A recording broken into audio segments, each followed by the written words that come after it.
something that we have at home, but haven't ever seen real good.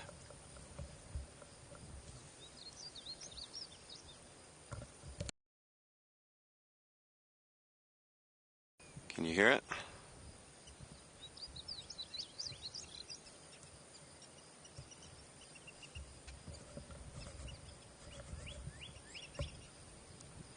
That's right.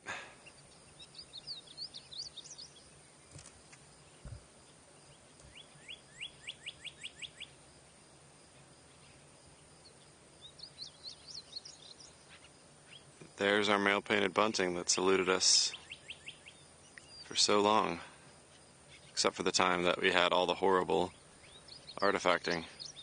So hopefully this is coming through. See the green on the back? I'll try to get a little bit steadier. Going monopod only today. Oh, just took off.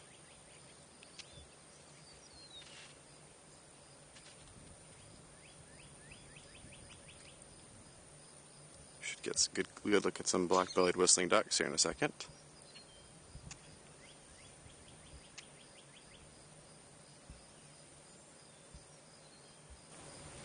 My mic's a little bit janky.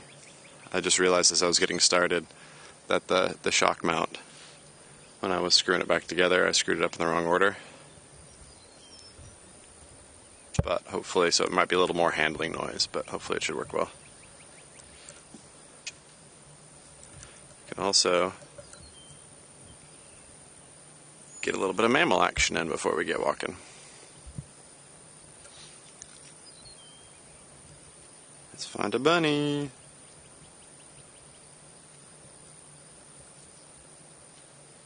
Hey there, bunny. I didn't actually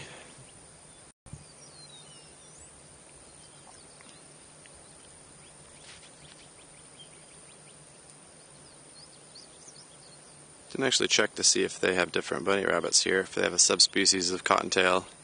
I mean, I think they're presumably eastern cottontails here.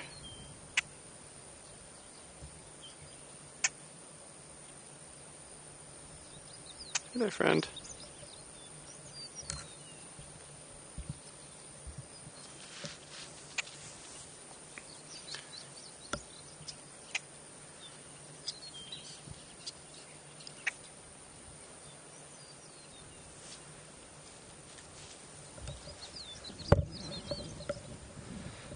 Another old friend here.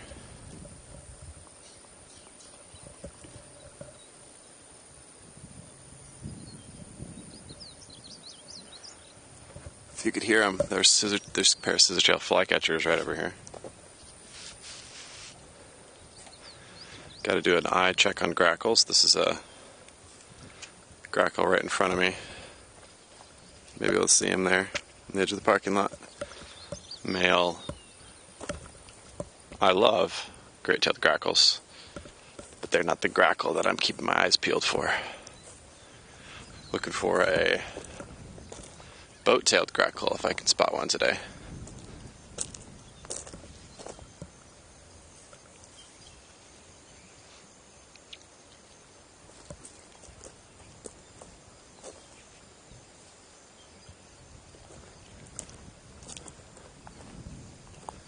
Try to walk quiet because I think these black-bellied whistling ducks are going to be right on the trail.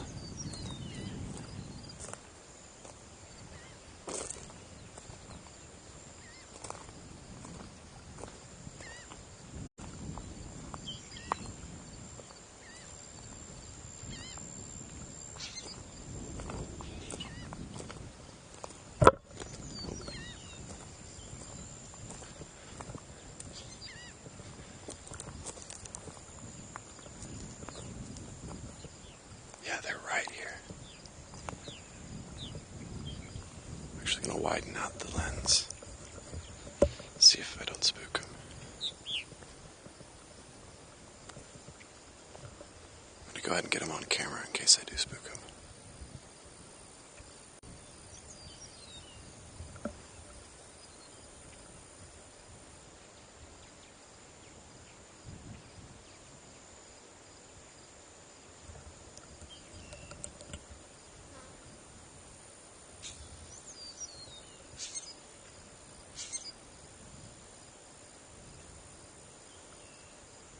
Such pretty ducks.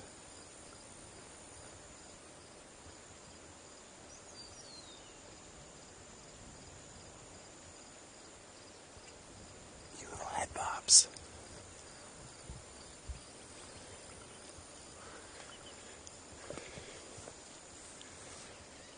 Yes, black-bellied whistling ducks. I'm kind of keeping my eye out for fulvous whistling ducks as well.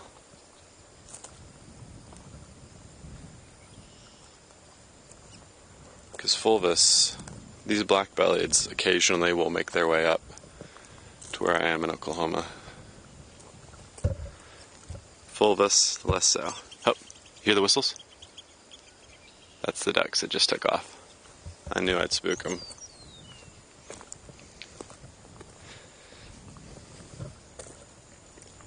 How's it going, James?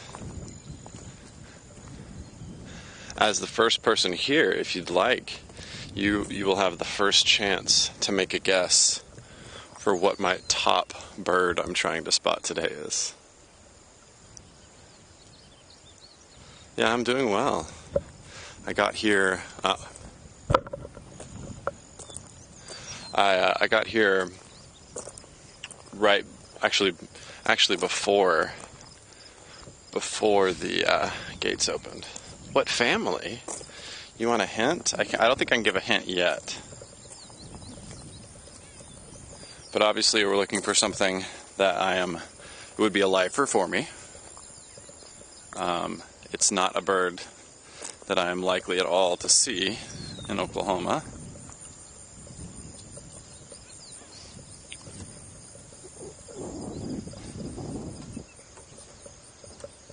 Going up this little observation platform.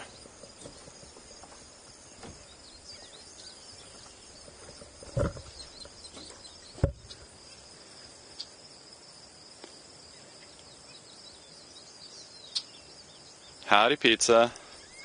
Good early morning to you. You can also enter the competition with no prize, which is to guess my number one priority bird for this morning. All that I've said is it's a species I'm unlikely to see in Oklahoma.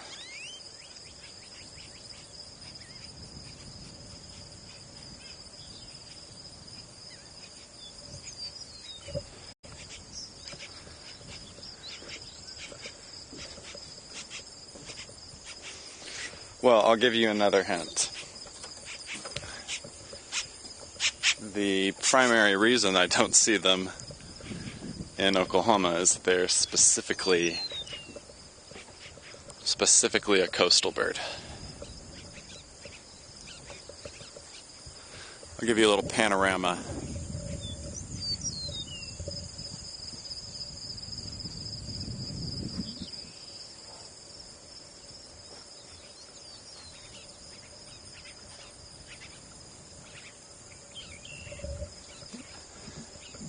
Well, I'll tell you this, they're not actually particularly that much of a Texas bird.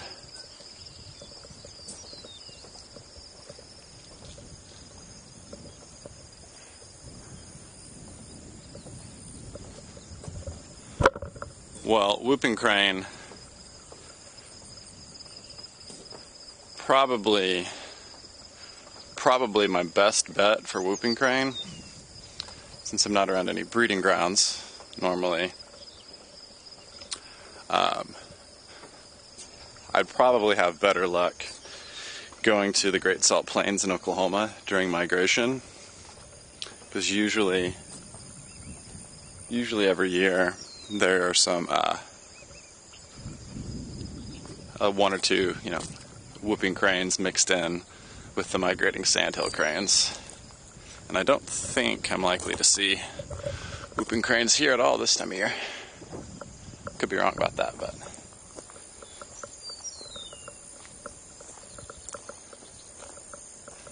I'm starting this little trail loop. Looks like we've got some ponds and stuff, and it's very marsh grassy in most of these places, which is good. Okay. Yeah, that was my thought. that time of year. Got a couple. See, I've got something mystery, but I've got a flying over me. I'm mostly getting laughing gull flyovers. There was something there that that wasn't a gull, but I don't know what it was.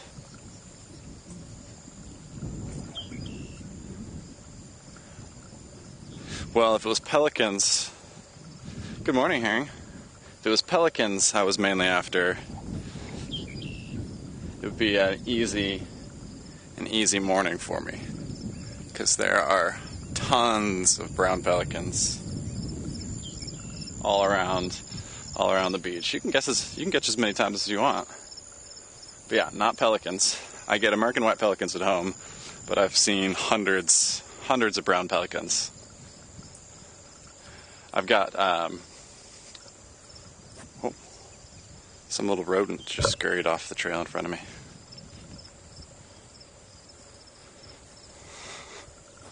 Okay, we've got a bird. It's so strange to see this one out in the open.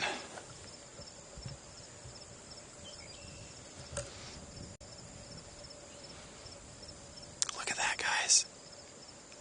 Look at that. It's massive.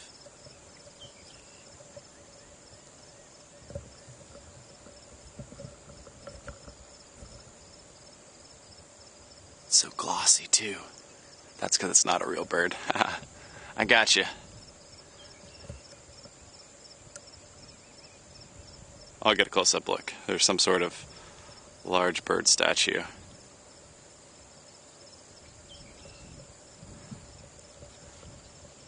I don't know why. Let's see how close we can get to it. Okay, northern mockingbird, which there are tons of. State bird of Texas. Which Texas, like I always say, they're suckers for not snatching up scissor-tail flycatcher before Oklahoma. Frigate bird, no. Frigate bird, I did see 3 frigate birds yesterday at a beach we went to when we went to Bolivar Peninsula.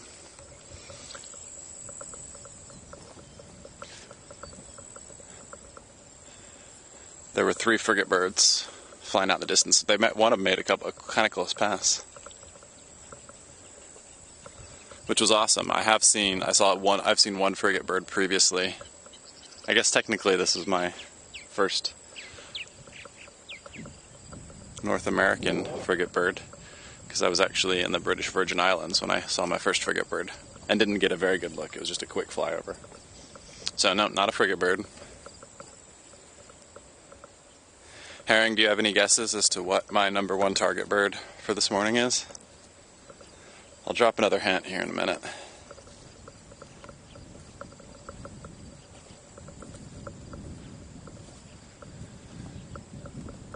I did yesterday evening.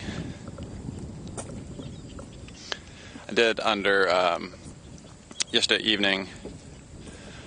I got a caracara on stream yesterday. I still need to clip that and send it to Doc. It's a horrible look at one. I barely got it into focus as it was flying away from me in the distance. But caracara was one of my top birds I wanted to see. Probably my top bird that wasn't a lifer that I wanted to see more of. So I got one flying on stream, and then I saw 4 more while we were driving on the Bolivar Peninsula.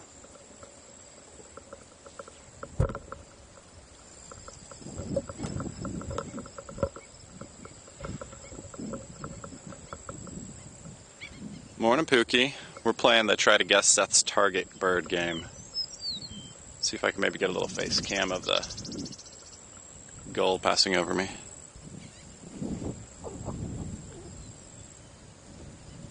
There's meadowlarks up ahead of me, so we might get one of those on cam. Again, not an exotic thing, but also not something that's around most of my places I stream in Oklahoma. So I think it would be a stream lifer for here. 2 roseate spoonbills. flew over. Maybe we'll see those perch somewhere. That was a lifer I got my first day. So we've gotten about 11-ish lifers. I think 12 if it turns out I need to review some photos that might have been Egyptian ducks or Egyptian geese off in the distance. Yellow-crowned night heron flying through. Maybe it'll perch somewhere. You can hear the eastern meadowlark behind me.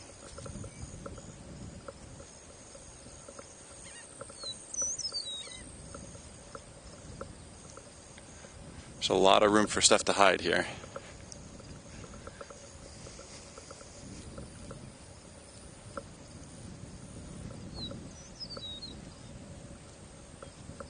Oh, there goes a meadowlark. Let's see if I can get this meadowlark.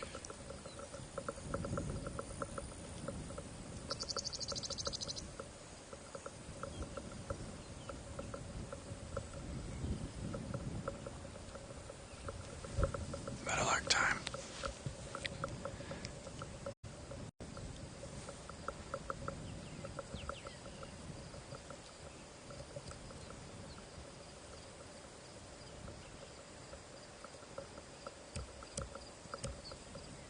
It's not going to show us it's yellow yet, though.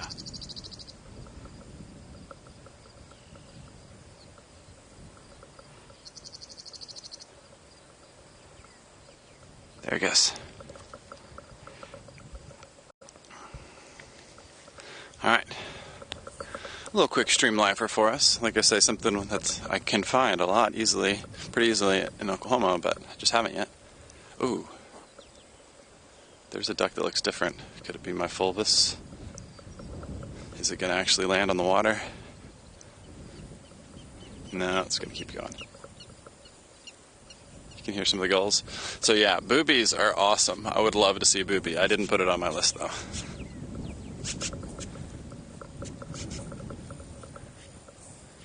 Some grackles flying over. They sound like great-tailed. Let's get a look at them. And as somebody did guess this, we did see an Eskimo curlew. I hate that that's its name. I do not like that term.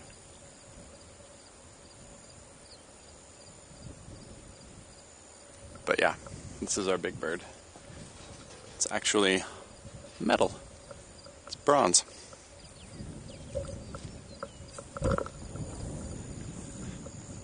So yeah, boobies would be great.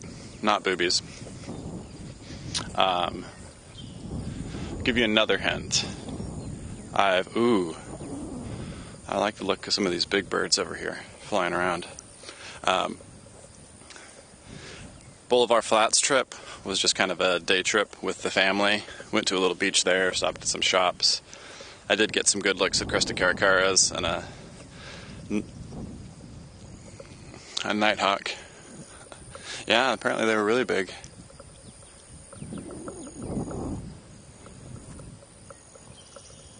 See, northern curlew, I like that better.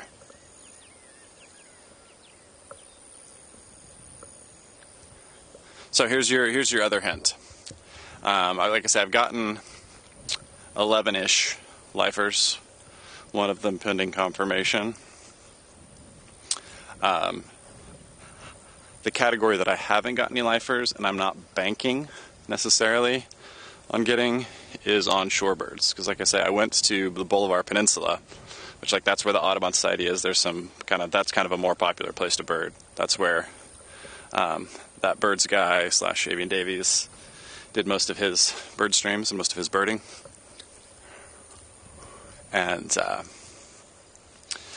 the Bolivar Flats there, that would have been the best place to look for the shorebirds that I was that I kind of had on my list. I had kind of I usually don't plan that much for trips birding wise, but I did put together kind of a top 10.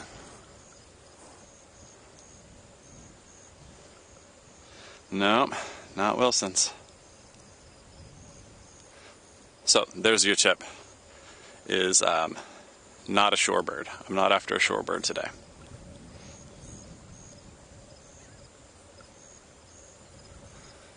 I would like to see, I'm trying to think of what the shorebirds I had on my list were. I know ruddy turnstone, black-bellied plover. Would love to see those two. I think I had a third, but I can't remember what it was.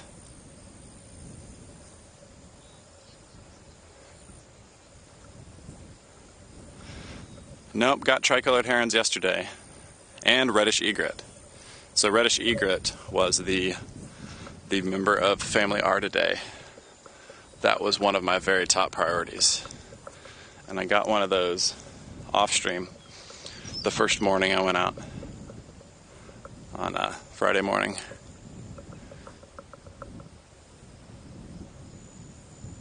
There's our laughing gull.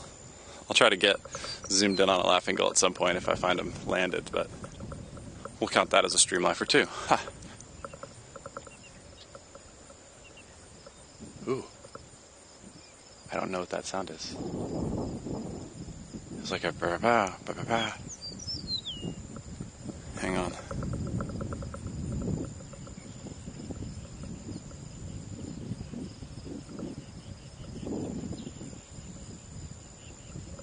Glossy ibis would be a lifer. It is plausible here.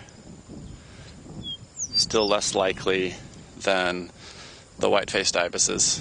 Like, we actually saw one of those on stream yesterday.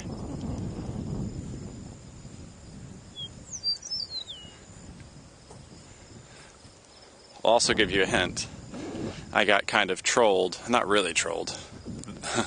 Merlin song ID was probably correct yesterday, or on Friday. I talked about that first bird walk.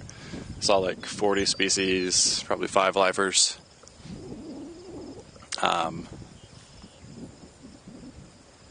I started up immediately. Immediately it pings clapper rail, king rail. And I'm just standing on at that point, I wasn't on the trail or anything, I was just like on the side of a road. And there was just tons of marshy cover, tall stuff right in front of me.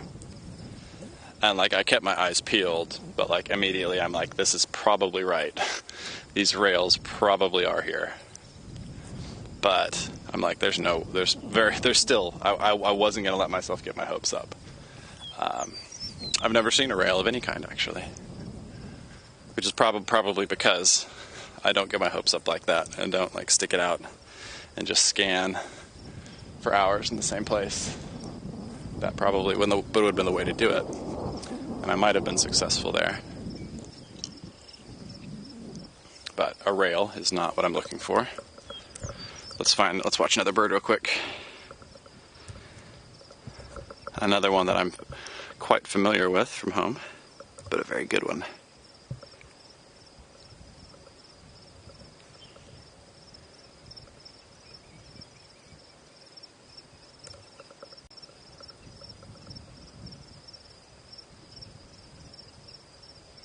Yellow-crowned night heron.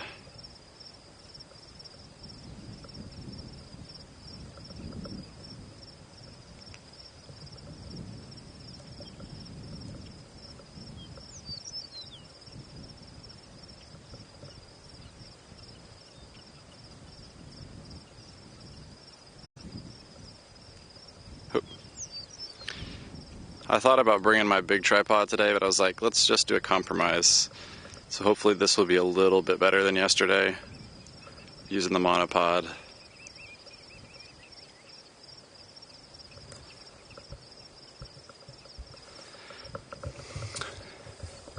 And normally I want to do an extended stream of some yellow crowns hunting at my lake at home. But because I want to do that, I'm not going to stay as long on this guy as I probably would. And we're still looking for our mystery target bird that nobody's guessed yet.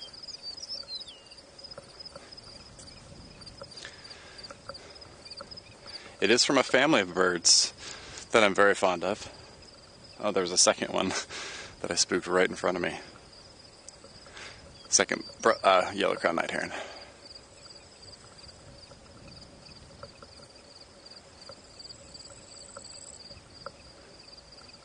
I think we'll get a chance at a tricolor up here too.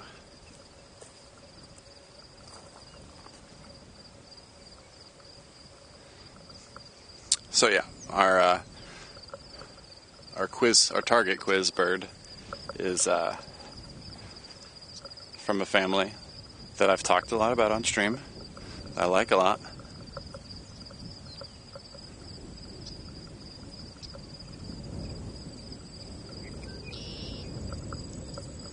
And when you think about coastal birds, it's probably not the first thing that comes to mind.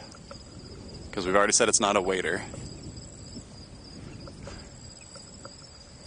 We've pretty much already hit the big candidates for our today, herons and egrets. So it's not a heron or egret. It's not a rail. The only rail I've seen is a common gallinule. I would love to see the other two, but I did not put it on my list.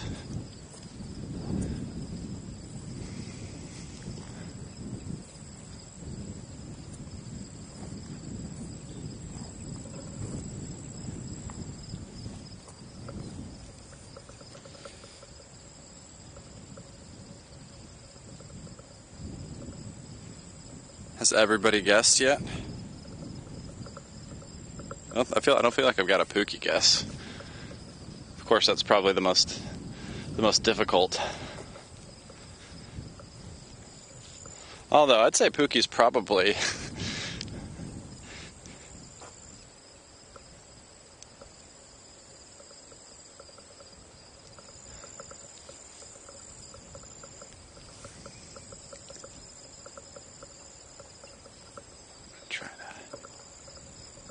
ooh. Let's see if I can get wide real quick.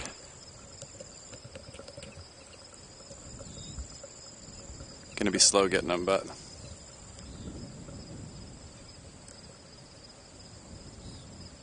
bunch of white ibis.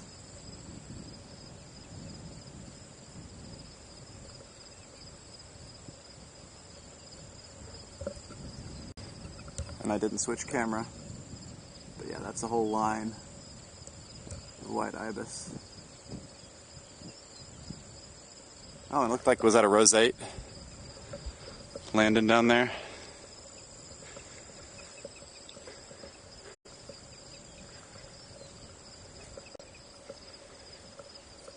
Looked like there was a roseate coming down there.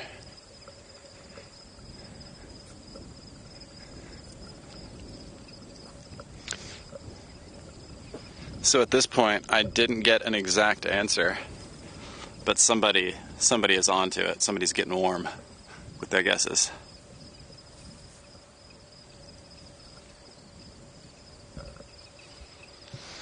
All right, let's try at a distance, see if we can get, I think I see at least one yellow crowned night heron out here. But let's see what else we've got, because I think we might have a tricolored possibly out here too.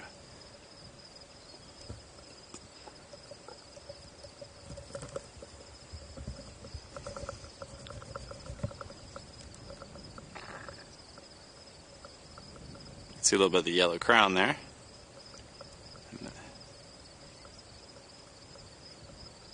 Ding, ding, ding. James got it.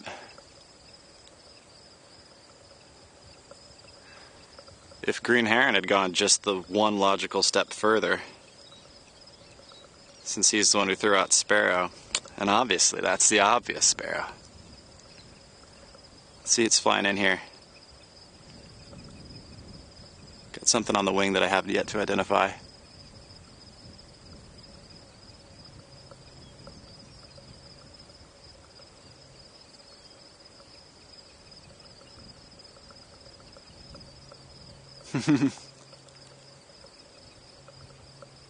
Focus.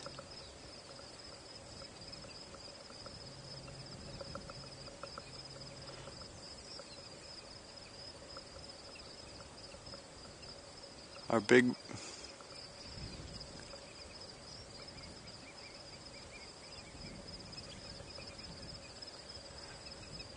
I'm trying to get in focus. I think it's a roseate spoonbill over here.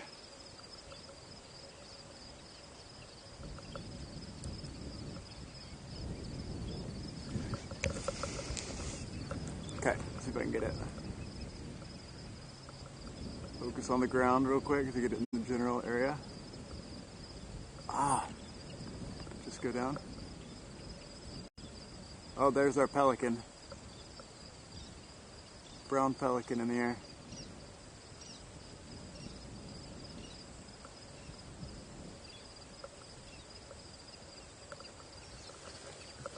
Oh my goodness, James, thank you so much.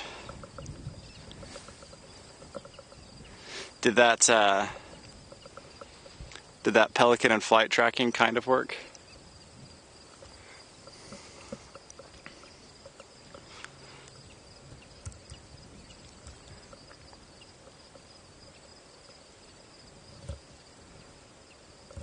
Okay, see, this is where I need to figure out how to get it to my chat.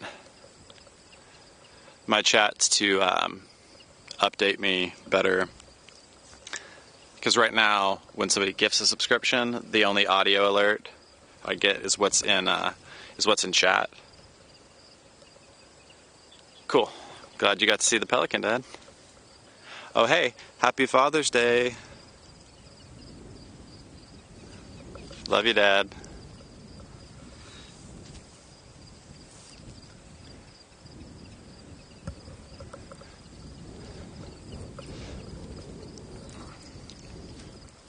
So yeah, seaside sparrow is kind of my thing that I'd like to get, and there have been sightings of it, not a lot, lately around here.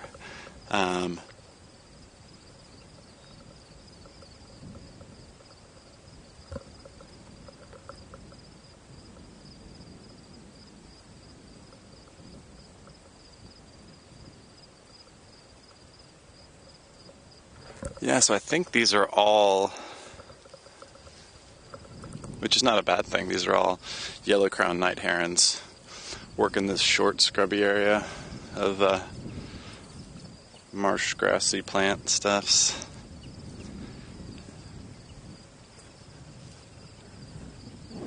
Have a great white egret, maybe coming into frame in a second.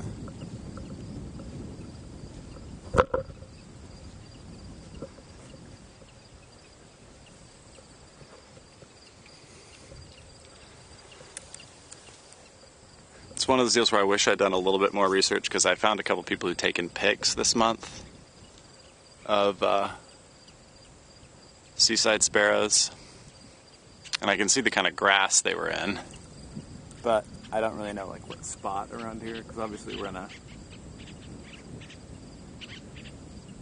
state park that's big, pretty big.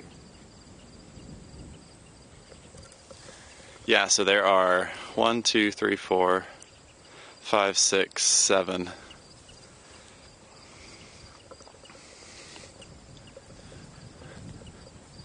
Yeah, that's a good mod buddy. Gives you a hint and then rewards you when you follow the hint. Okay, no, that's too dark. Let's say there's something closer to sparrow size, but it's a red-winged blackbird.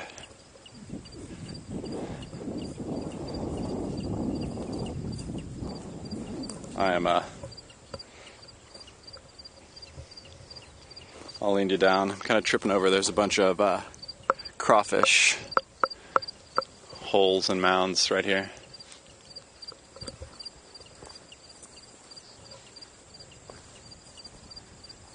Okay. We do have some sort of shorebirdy thing, wadery thing. Shorebird. That call sounds familiar. Maybe like the black neck stilts I've been hearing.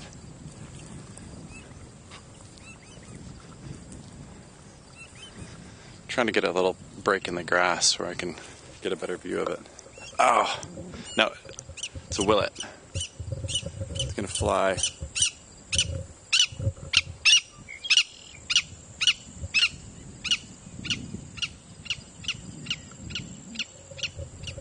I'll get that willet on camera if it gets back out there. I think it may have a nest.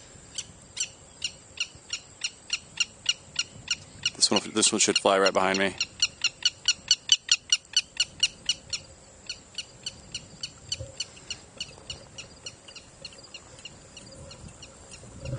I may skirt around the edge of that because I think these willets are acting like they've got a nest there. If I can get them from a distance, I will, but I'm not gonna try not to cramp their style too much.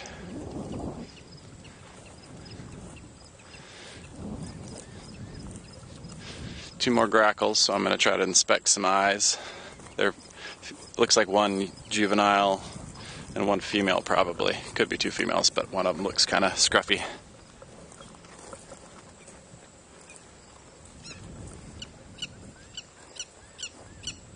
Willet's still mad at me. That was it, flying right there. I'm trying to leave you alone, bud.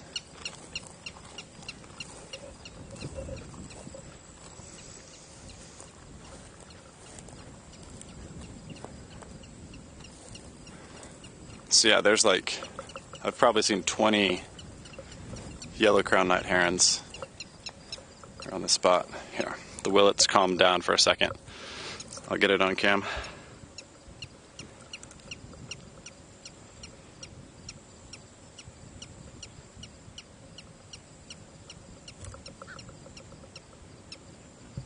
Oh, it just flew.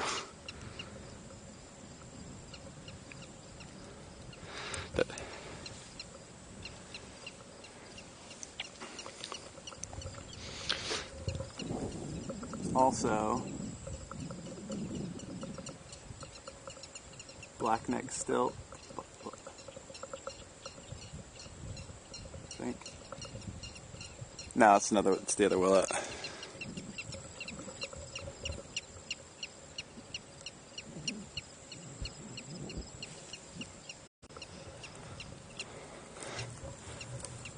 I'm trying to stay on the trail, but also skirt around their nest site.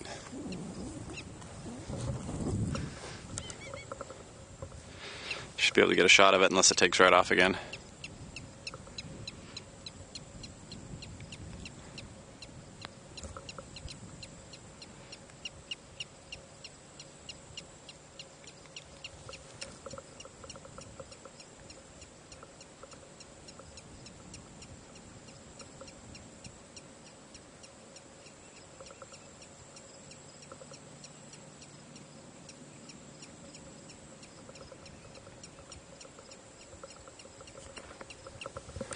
Sorry, it's a little shaky, I know.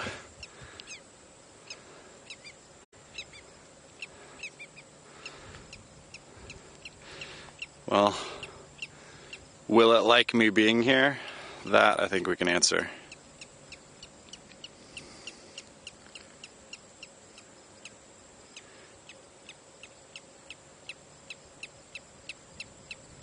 Let's see if I can get...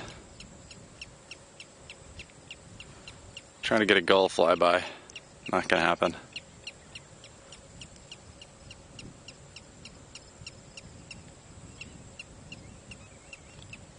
It's a lot harder to line up my camera because my monopod is not as tall as me.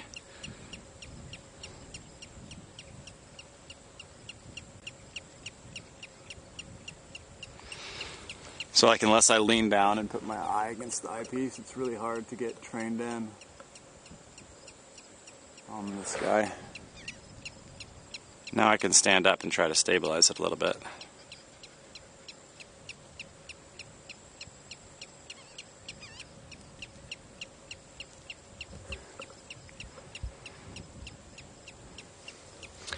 Okay, well, it's going to yell at me a little bit more as I go by, but nothing I can do.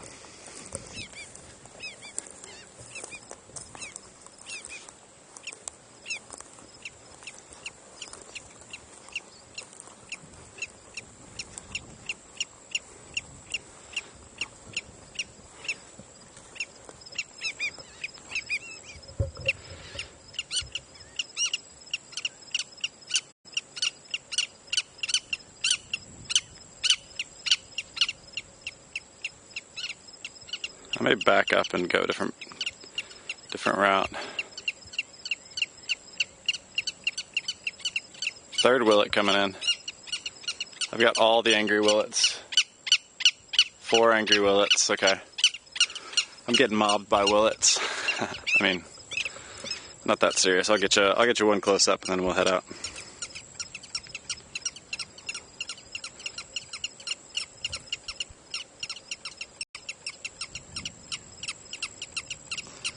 Here's the latest willet arrival.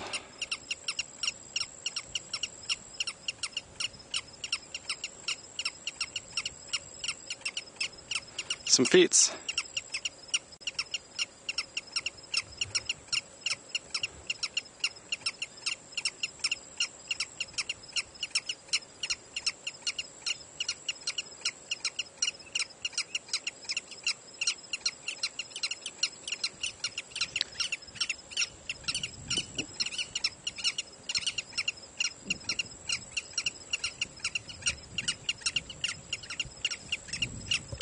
Okay. I do want them to be able to chill out. My humatitis is getting on their nerves. I'm leaving, guys.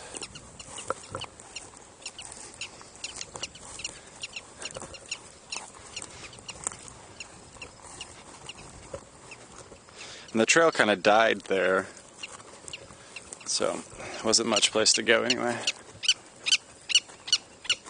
They're gonna harangue me all the way out, I think, though. Get my armed escort. Pointy beaks right behind me. Dare I? No, I'm not gonna try to get this roseate. It's flying over. Hopefully it'll land somewhere. Yeah, the willets really are escorting me. One of them just came and landed right by. I don't see any babies over by the pond they were originally at. So far, I've had good babies. We had the stilt, the blackneck stilt on stream yesterday, and then I got to see some baby black-bellied whistling ducks off stream.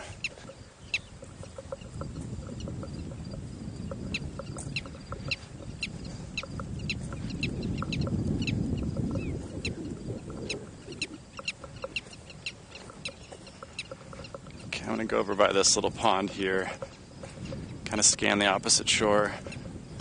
But I'm kind of looking for some taller marsh grass for the sparrow. I'm not seeing a whole lot of it.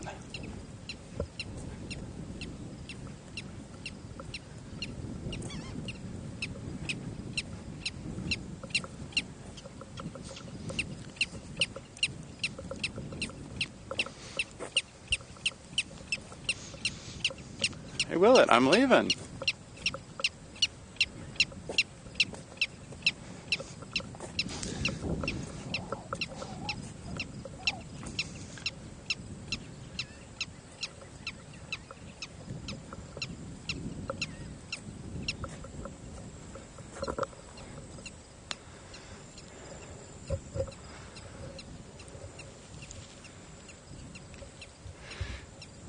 Yeah, it definitely does want me to leave faster. Got another big bird coming through. I think it's a pelican. Yeah, it's going down over there. So I should have brushed up on my, because there are a lot of grackles. I was kind of banking on the fact that I've heard boat-tailed grackles on Doc Stream, Dr. WD-40s, and I'm really familiar with most of the great-tailed grackle vocalizations. There are common grackles here too, but I've mostly been seeing great-tailed, and I'm kind of just scared I'll miss one of the boat-tailed sneaking in. Okay, I think I'm far enough away from the willets. I may have to pass back by them because I think I'm at kind of another dead end. Oh, we have a tern with a black bill. I couldn't see a yellow tip, but size-wise, it looked like a sandwich tern. Here they have some variability in their bill coloration, depending on where in the world you find them. But here they're kind of the standard black bill, yellow tip, very, very end. I think on the ferry ride yesterday. So to get from Galveston Island to Boulevard Peninsula, you have to take a ferry. So on the ferry ride, got to see some awesome dolphins. I got like one pic, not like the best in the world, but one pretty decent pic of a dolphin all the way out of the water jumping, because one time on our way back there we were doing a lot of playing. And I think I saw a gull-billed tern behind the boat, but there was a whole cloud of laughing gulls, and then some mostly royal terns there, and some sandwich terns. So royal and sandwich terns are the ones that I know I've seen, plus a least tern, which was one of the guesses earlier. I did see a least tern yesterday at the beach. It looks so tiny when you're seeing all these royal terns fly around, and then a least shows up. I think I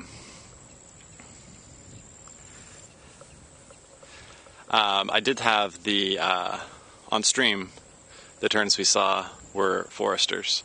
Okay, so here's trying to check the beak color. Royal. So it looks the royal terns are a little bit smaller than Caspians. I haven't seen a Caspian tern for sure while I'm here. I've seen one in Oklahoma. It was kind of a vagrant. But the royal terns have more of a yellowy orange beak, whereas the Caspians have like a reddish orange. More grackles coming over.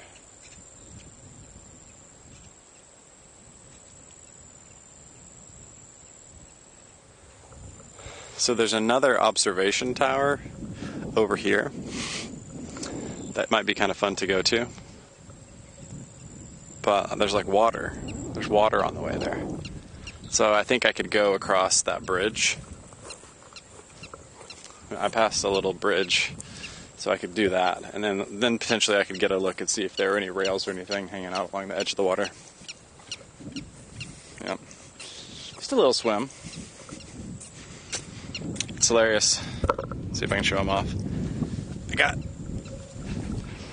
I mentioned last stream that I forgot my outdoor thin breathable long pants. And so today I was like, these will be a little bit warm, but I don't know what I'm going to be walking through. So I'm literally wearing my wife's sweatpants. They kind of fit, a little short. There's also a chance from this bridge, if some of these terns are flying over, we might be able to track one hovering or making a dive.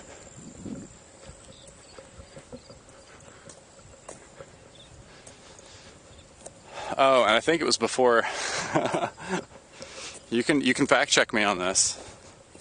I think it was before anybody joined, but literally I started the stream, parked, got out of my car, and got a good shot of a male indigo bunting perched out in the open in a tree right by the parking lot, because I heard it immediately as soon as I was pulling up.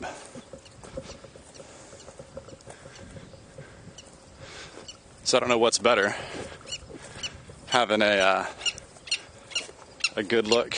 There's our Willet. I told you we'd swing back by. I don't know what's better, having an awesome look with 10 viewers watching of a painted bunting that's totally ruined by data signal, or to have a nice crisp clear view of one with nobody watching because it's 5 seconds into the stream.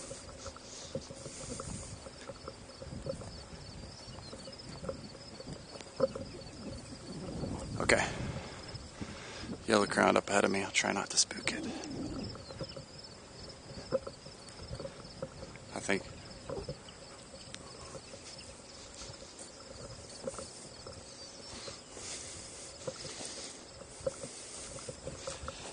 Yep, that's streamer life with all the foibles and easily missed moments. But it'll be on the VOD, so if you ever want to stop at the... Okay. Oh, little bird. Little bird. It's a swallow of some kind, not a sparrow. And there could be Actually, it wasn't on my official top 10 wish list. Mainly because I knew I wasn't going to have much time to like seek out individual birds. This is the closest to that I've done. But cave swallows are a thing around here. Also difficult to differentiate, especially in flight, from cliff swallows. But they do have cave swallows here.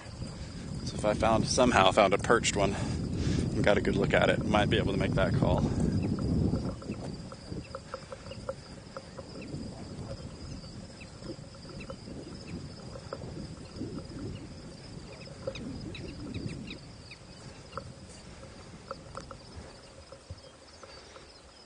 Pausing for just a second, see if it swings back by here.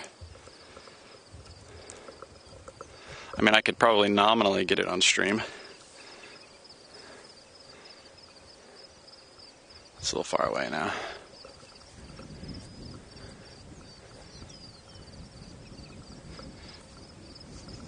Got some nice cricket sounds.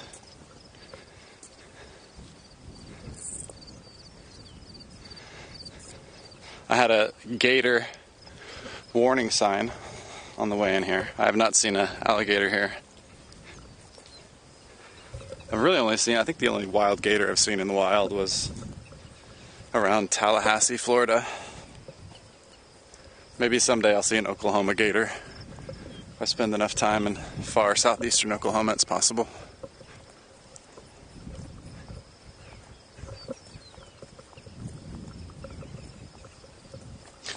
Yeah, so I think if I cross this bridge across this little pond, I think I can get over by that big tower. And then hopefully somewhere along the edge. So there's this one piece of, there's some sort of marsh grass that I don't know what it is.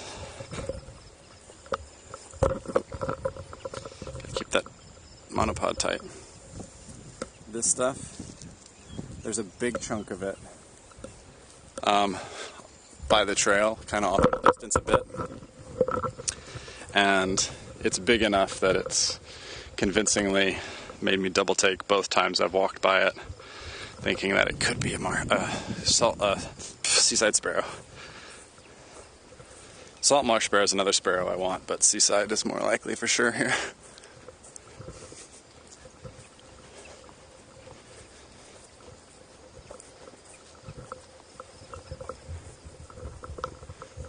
We're going to pass by our northern curlew, which I never really said. There's a little plaque there and stuff.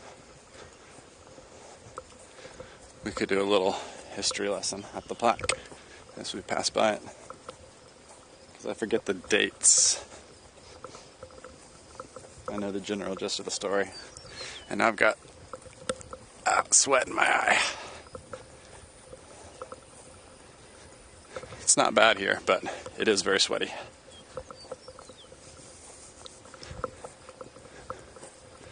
Very humid. I doubt it's, I bet it's still in the 80s for sure still. We'll get up into the 90s soon, but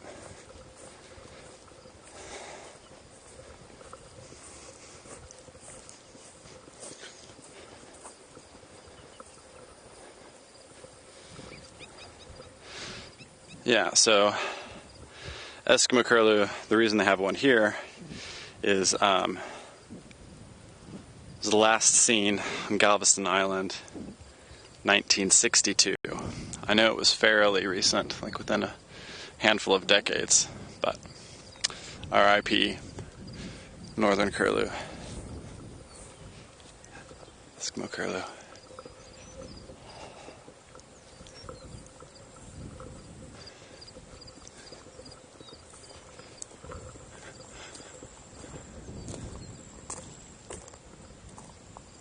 Be quiet as I approach the edge, in case there's something right on the edge.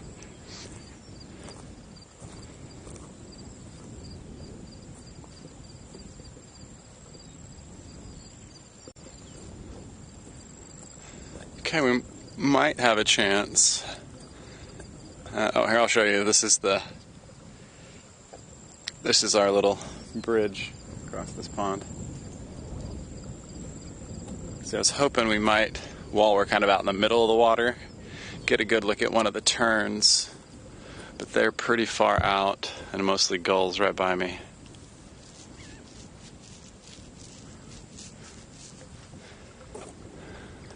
Oh, so black skimmer, I'm going to post a video of the black skimmer. I posted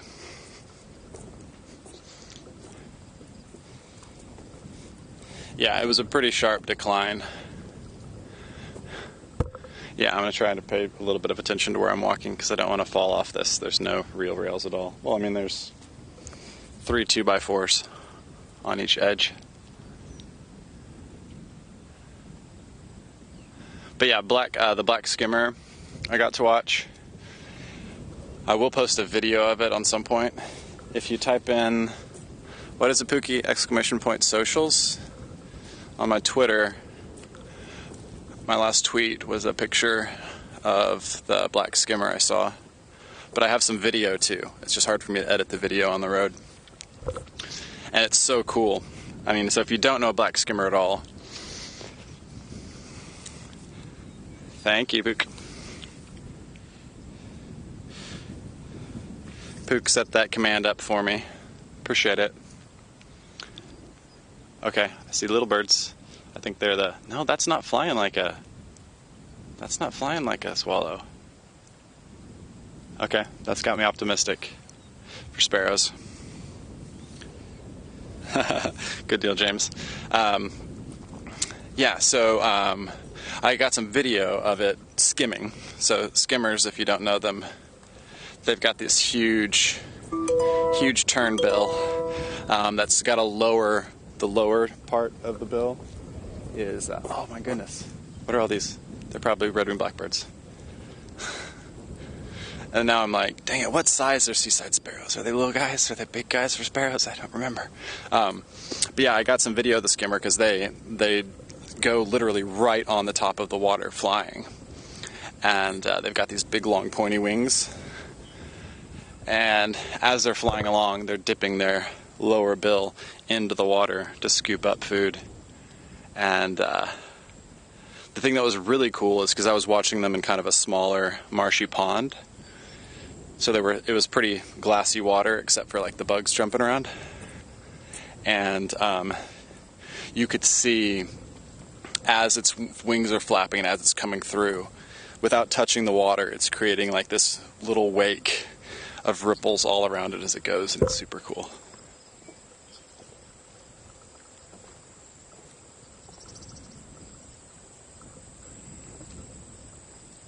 Okay, I feel like this looks... So we've got some longer grass here with a bit of water up in it, so I feel like this is potentially good seaside sparrow territory. And I forgot to do my thing where I listen to a reference call in the morning, so I'm a little bit lost in terms of what I should be listening for. If they're even going to be vocal.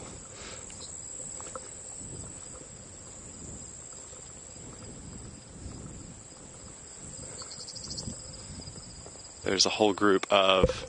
Ooh, is this guy eating something? We've got a potential raptor.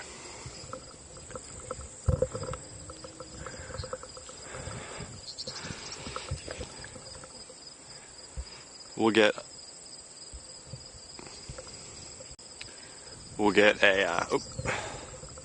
a better look at a meadowlark here first so we can actually see some yellow. There's the actual yellow markings. Beautiful, beautiful meadowlark. But what I really want to focus in on... This may be a caracara back here. Let's see.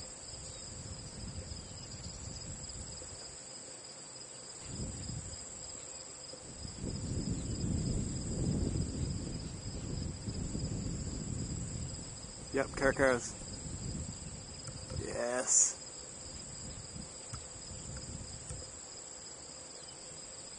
Two of them.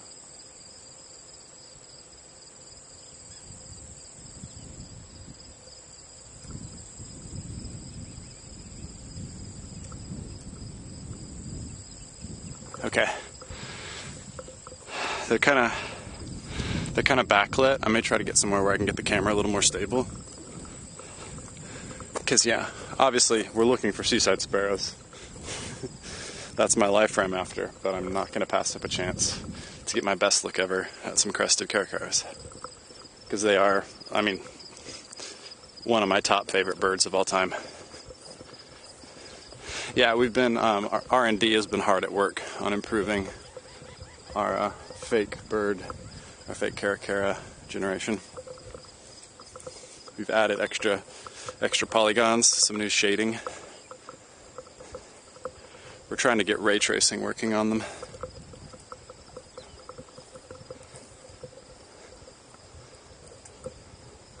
It's hard because I can't really get, they're still going to be kind of backlit.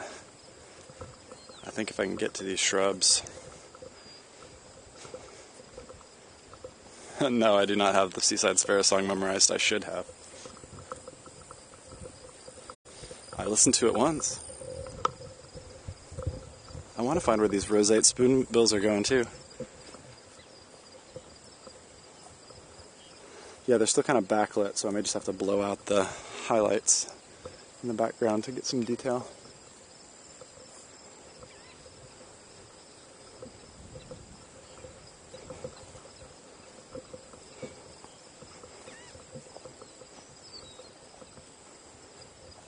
Okay, I think here's our best angle. Get the camera locked down. I'm gonna try to be super stable here, guys. Set up myself as a tripod.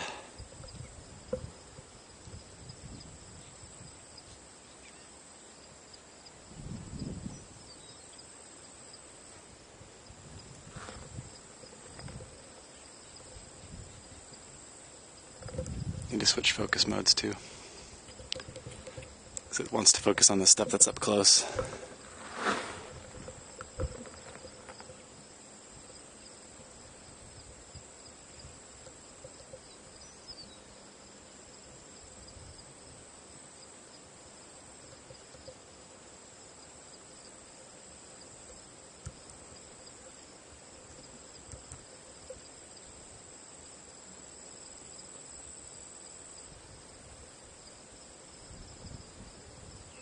A wing stretch. Here we go.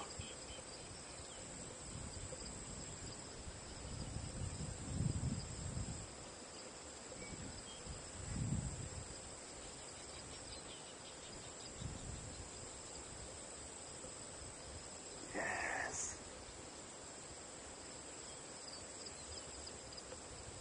Now I don't know how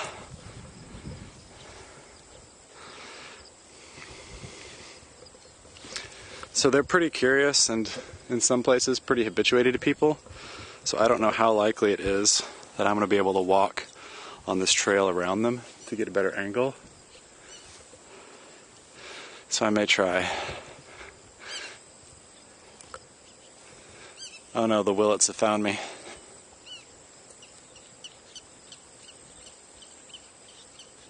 So the swallow I just saw here looked like a barn swallow. Okay, I'm going to try to just walk real casual. Real casual.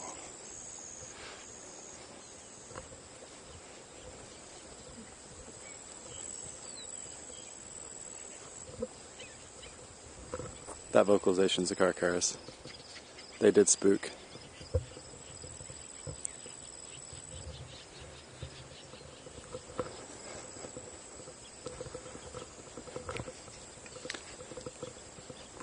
So this is upsetting my whole plan to go over to that tower. And I can't actually see if this trail curves around, because I can still see one of the caracaras perched, but now it's even more backlit.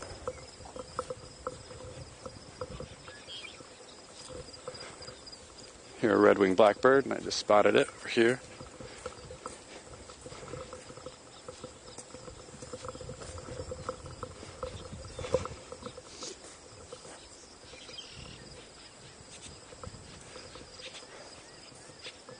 Green herring, who are you calling a bombastic, shaking prairie dog?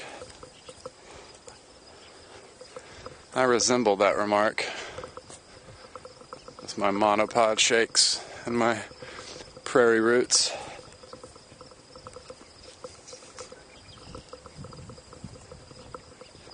I wish I could tell if this path actually curves around there.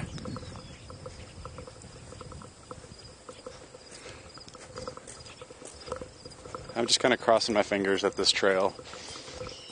No, I don't think it does. Dang it. Dang it, dang it, dang it. Well, I may be able to kind of get behind it and super zoom on it. Then we'll really see the bombastic shaking prairie dog action.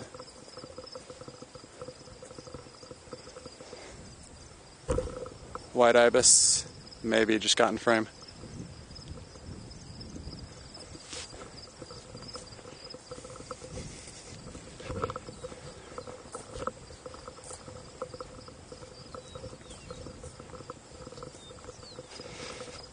So they're just white and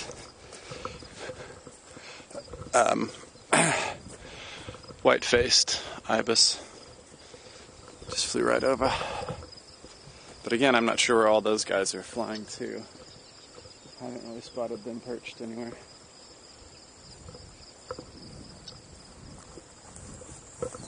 Okay, if I can get my camera high enough, I think we'll have at least better light on the Caracara here. Before I switch to cameras, I'm going to just see if I've actually got a line on it.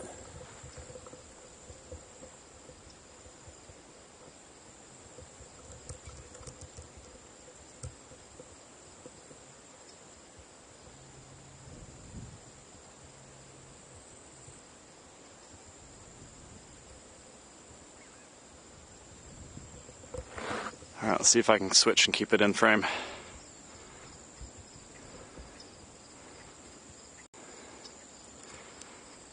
Get focus back on it. There we go.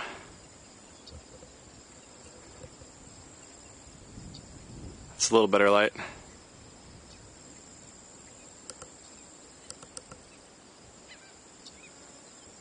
It's not too shaky.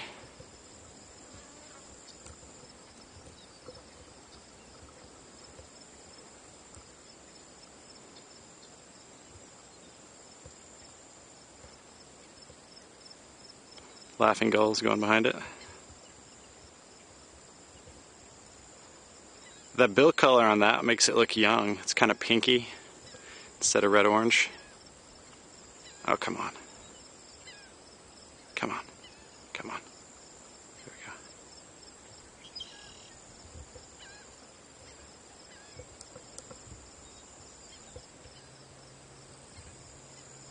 Come on, camera.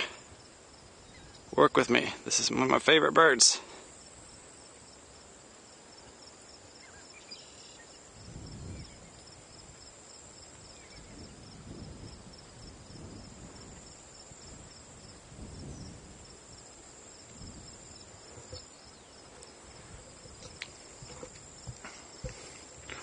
Okay, as much as I'm tempted to stay here all day, my arm's getting tired there from trying to stabilize that. And I'm going to hope, cross my fingers, that these guys will move around a little bit and I'll get a better peek.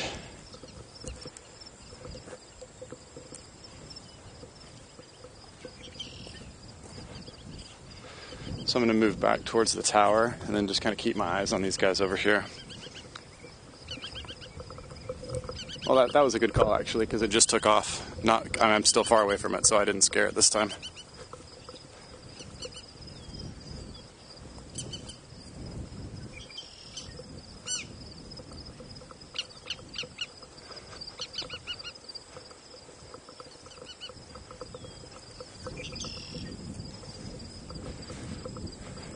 Yeah, I do want to check out this corner again, because like I say, I heard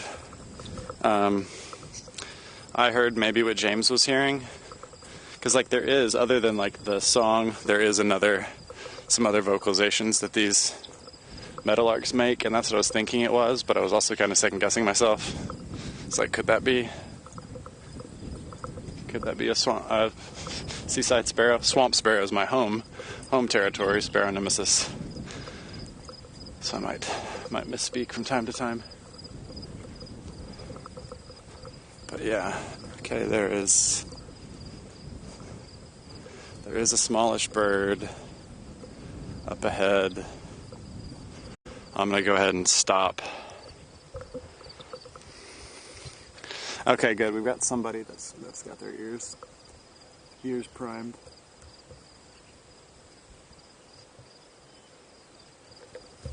So whatever that was flew off right before I could get it in my sights just to scope it out. But the wing movements didn't look sparrowy to me. But again, with an unfamiliar sparrow species, it's hard to tell. There's something white in this tree. What is that?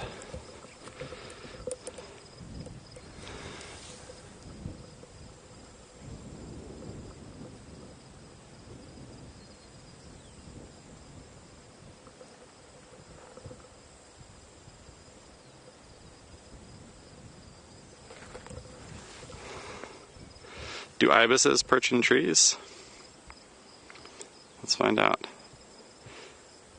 It's the size of like an ibis or a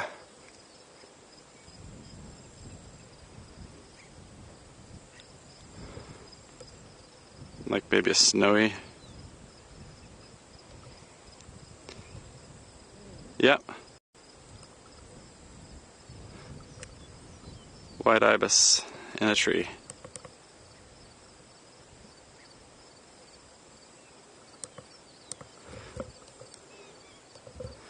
We'll hopefully get a better look at that. Some more of those at some point. So I'll keep moving. Because yeah, I feel like I can keep things fairly stable.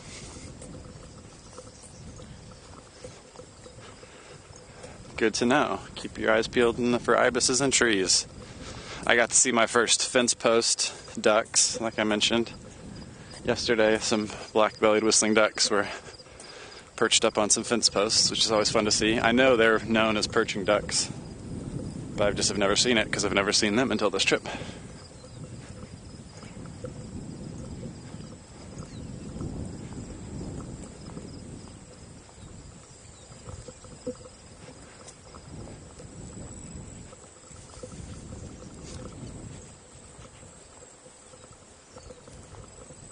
Yeah, I'm wishing I'd brought a sweat rag with me today. Maybe I have a lens cleaner in my bag. Could drench that in 5 seconds flat.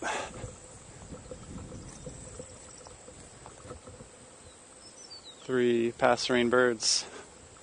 Female, two females, two male red-winged blackbirds. There, you can hear them. Oh. Got a little Heidi boy back here.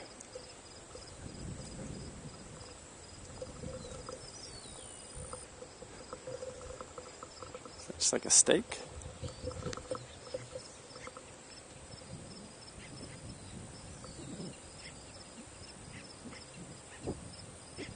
Yep, had another not a bird moment. Little piece of PVC sticking up in the woods, and I kind of thought it was the white front of the neck of a tricolor heron.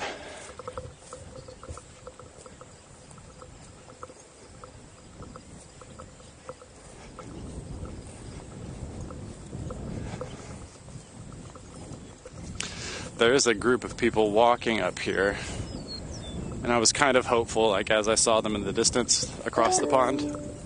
I was like, I hope they're birders. I didn't see any binoculars though. Because it'd be fun to find some local that's like, oh yeah, all the seaside sparrows are right over there. That's the dream.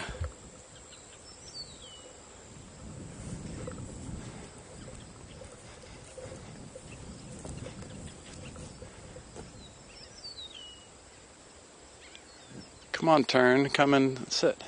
Okay. That tern flew right in front of me, and I could see the little yellow tip. So sandwich verified.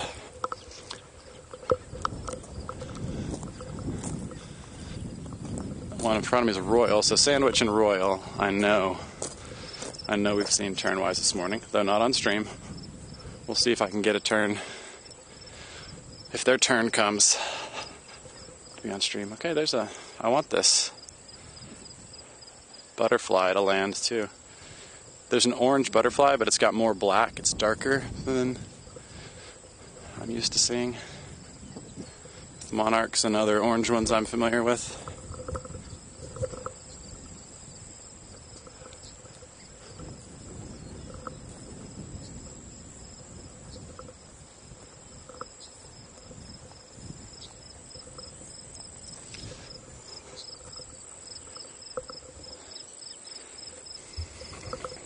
Toying with doing it quick. If I get a good angle on this meadowlark, I might get another meadowlark shot, because it was really close there.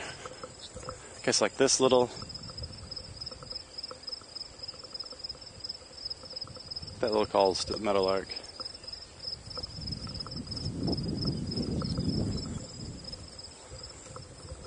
All right, got people coming towards me on the trail.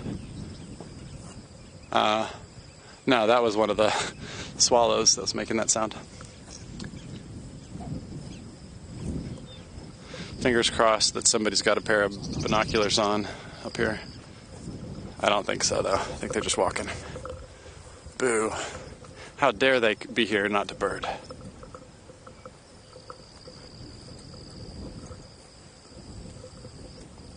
But like I say, I like this territory for seaside sparrow.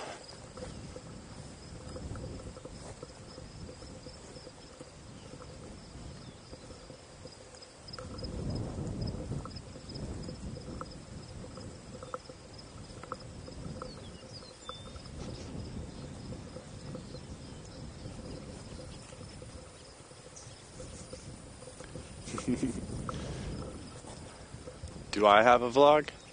No. I've thought about eventually posting more stuff to YouTube.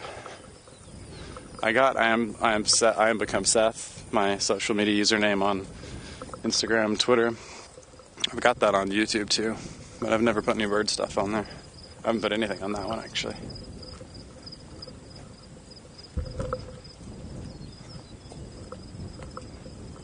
Oh, we might have somebody here.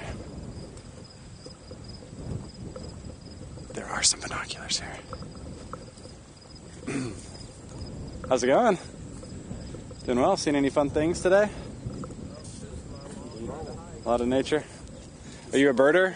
You getting some good shots? Yeah, I'm having a fun time. Yeah. I've never been down here birding, so I've seen lots of new stuff. I'm trying to find a seaside sparrow. Well. There. Of course, I wouldn't know. Of course, I'm trying to find there's all these, big bright red roseate spoonbills and all these big things, and I want to find the little tiniest thing. Of course. Of course. Well, good luck. Thank you. Yeah.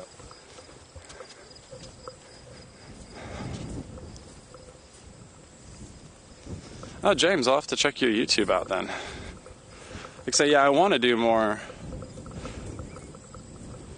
pre-recorded and edited video stuff at some point. It just takes a lot more time. Well, it's kind of a snowball effect too, because one of the appeals of starting to live stream is that you just go out once you're set up, you just go out and do it. And once you've done a stream, I'm done. I back mine up to YouTube unlisted videos for now, and but yeah, I don't have to worry about going through and editing it later, because that's just a recipe for things not to get done for me lately.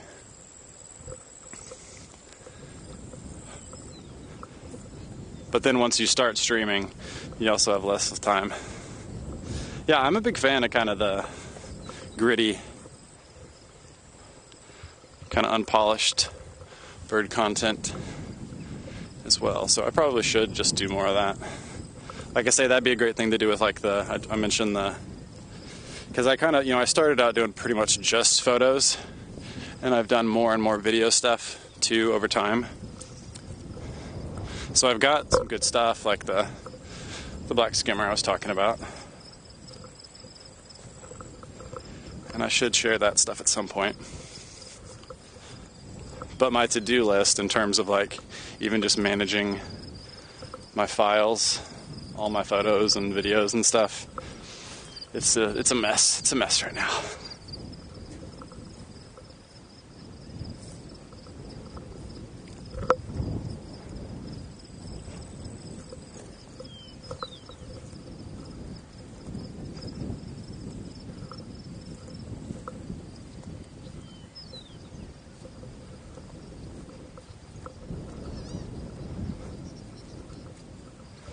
It's true.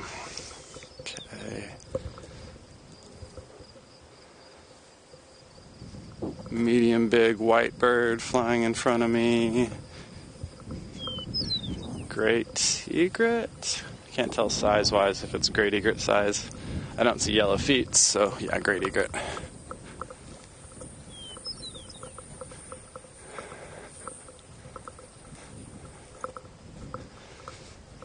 So, dry grass, I would not expect seaside sparrows, but lots of the meadowlarks.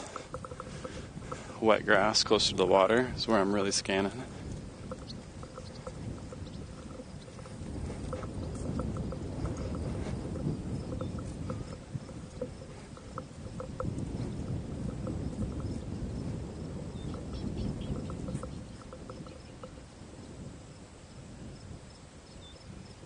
Well, actually, okay guys, there's littles out here.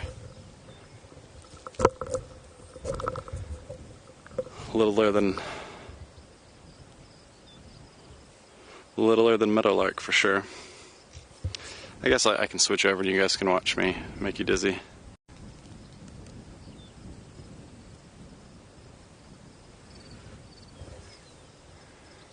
I'm gonna go down to my eyepiece.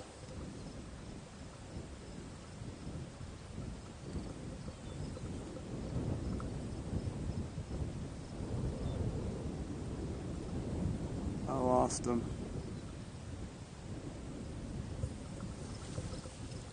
Oh.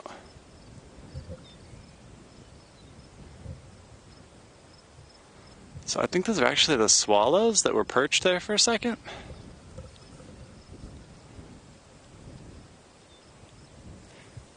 Like an eastern kingbird just flew in front of me too. Yeah, I don't know. So I saw a couple smaller birds kind of perched on some of these dead little shrub things. Okay, let's see if I can get this one. And then I saw some swallows went. Okay, it's gone. Okay, it's gone again. Okay, here. It's down low. Right around here.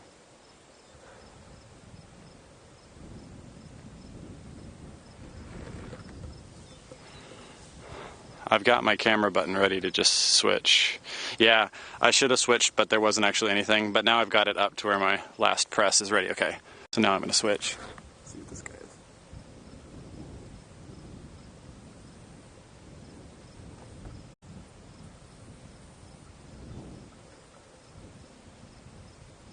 Where are you? Okay.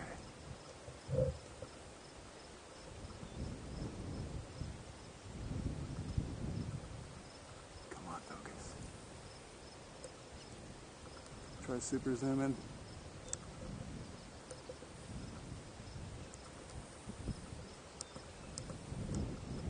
Is that it? I can't tell.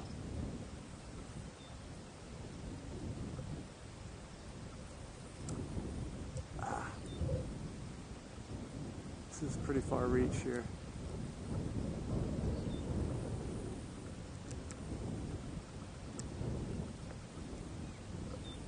That looks sparrowy.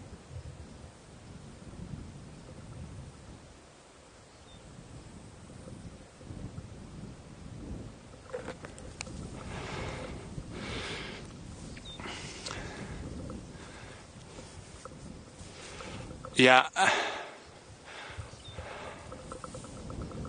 That's what I'm thinking. I'm going to see if I can, so what I may try to do here, I think I can get a little bit closer along the trail. Okay, so we did see the yellow, so I'm going to try to get low. Oh. Okay, it's still down there. This is going to be awesome if we get this. And it sounds like we may have. So the angle of the sun, even me looking into my eyepiece, it's really hard for me to see. You guys probably have actually better view than I do at the moment.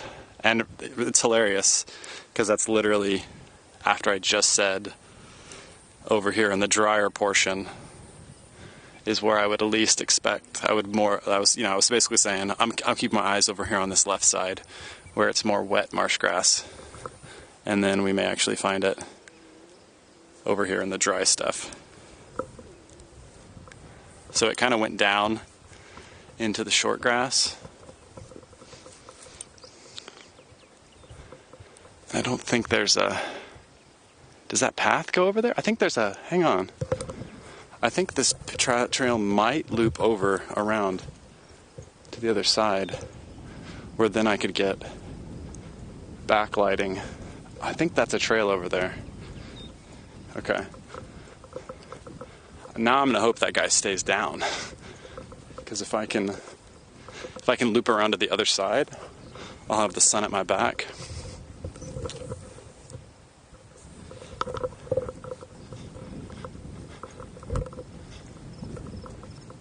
Yeah, it kind of looks like the trail does go over there. Okay.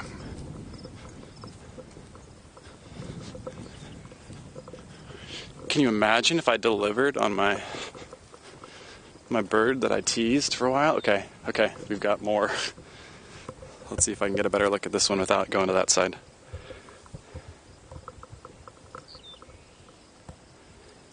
Does that match our vocalization we're looking for? Do you guys hear it? Try to listen.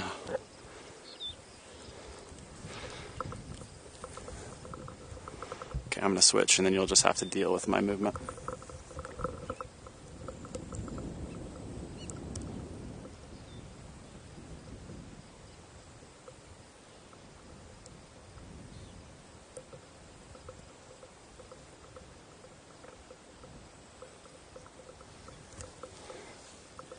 Okay, if that sounds right, that kind of... So there's several of them kind of going down in the brush and popping back up.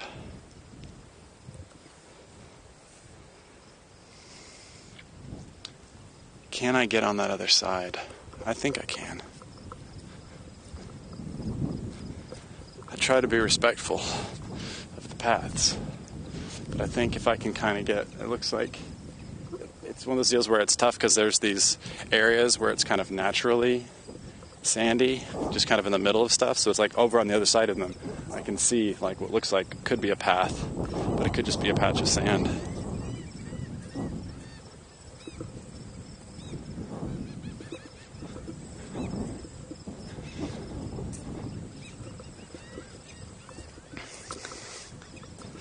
And I'm not really, I'm not running an eBird checklist right now,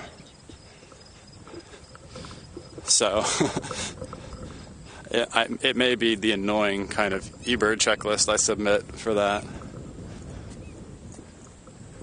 The incidental checklist, which is hilarious because so incidental is what you can put on eBird if you're not submitting a list of everything you were able to identify, and by definition is actually incidental. It was stuff you saw while you were not primarily birding, which is funny because obviously birding is my primary thing I'm doing right now. Oh, I think there's a trail. Yes, there is. Okay, there's a trail on the other side of these guys. But yeah, it's just funny to be like, oh, I wasn't primarily birding. I was primarily bird streaming, which I'm not good enough at. Willets.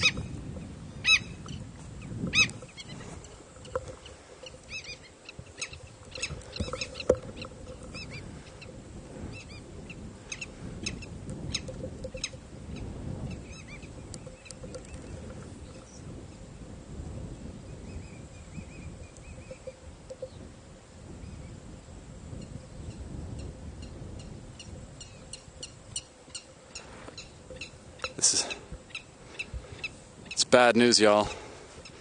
The Willets have set up a lookout for me. They're tracking all of my activities from surveillance from above. And it did look like one of the ibises just came down out because like we're starting to get more, there's kind of a jetty seawall sort of thing out here. But this is very, deeper salt marsh stuff. Ooh. Oh! We're so backlit, but we're close to it. That's it. That's the sound we're looking for, isn't it? That's the sound we're looking for.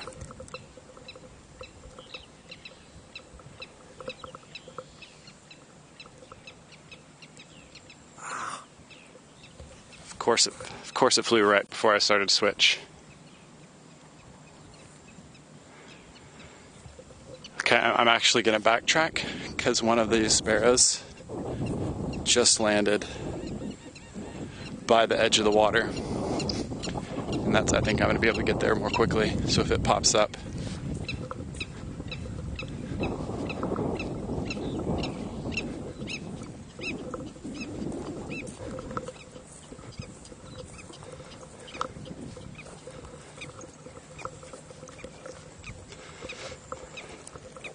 yeah, when I get home, I definitely want to get my handheld remote to switch cameras set up. I kind of have it working.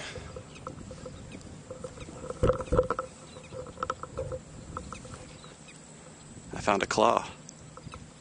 A little crab claw. I kind of have a prototype working where I can emulate touch on my phone screen to do multiple actions with a single button press. It's a little finicky though, so I need to perfect it.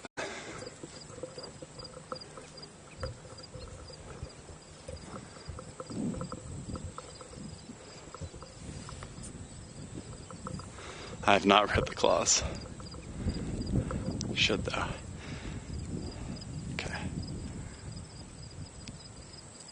So there's one, I'll show you, right along the water here.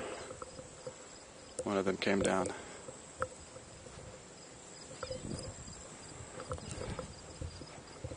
But that was a really cool call they were doing. I'm assuming that was them.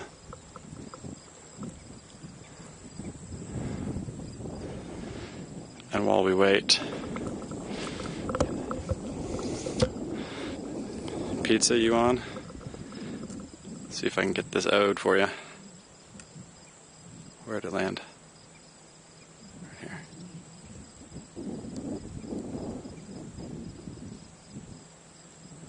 This doesn't stand out very much, but there's a little dragon guy here.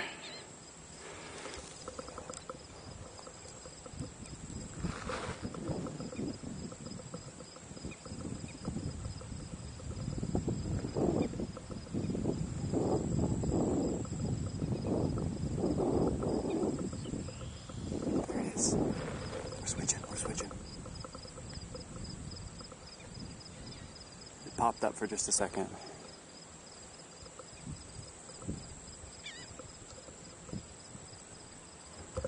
I make it down a little lower.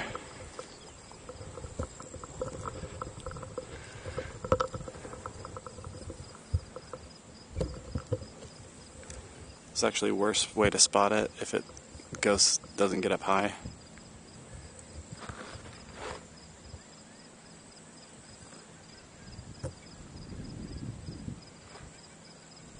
It's down in here somewhere. But I'm pretty sure that's definitely the call we're looking for.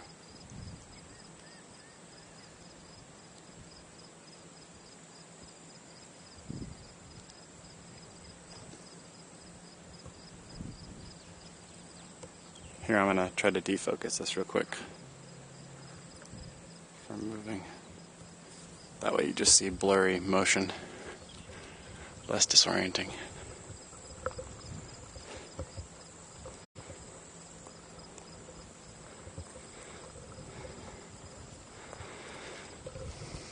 Oh, here it is. Yes.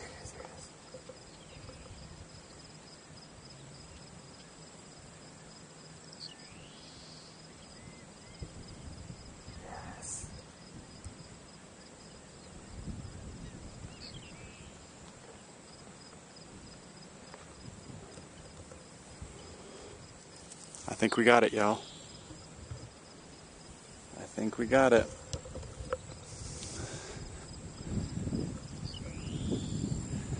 That sounds definitely what we're looking for.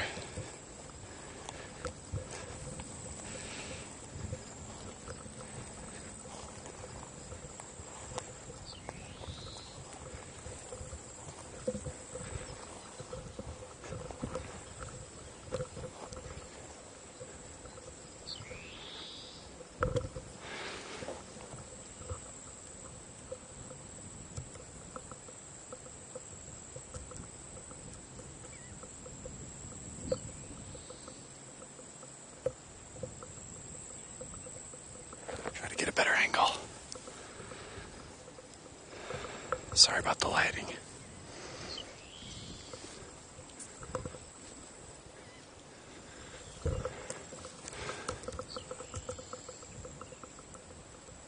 Yeah, it did look a little soggy.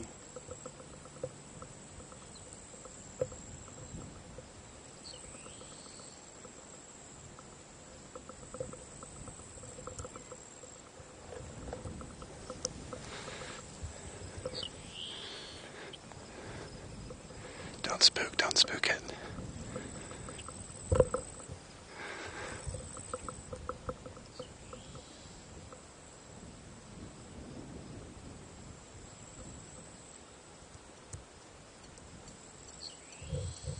Yeah, there's the yellow.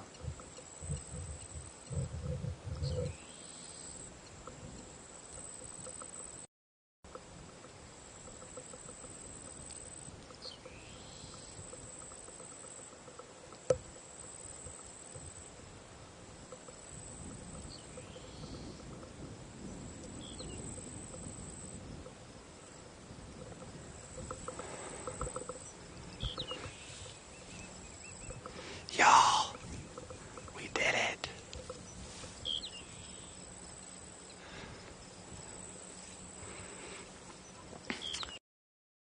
Yeah, I mean, there's a bunch of them.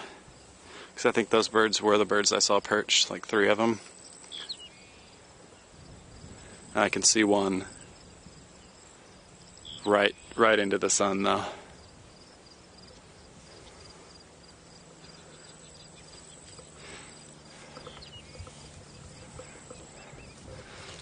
Not only a lifer sparrow.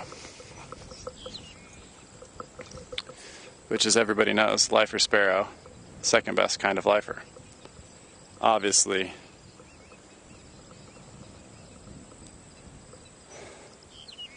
Yep, Doc. Just got a lifer seaside sparrow.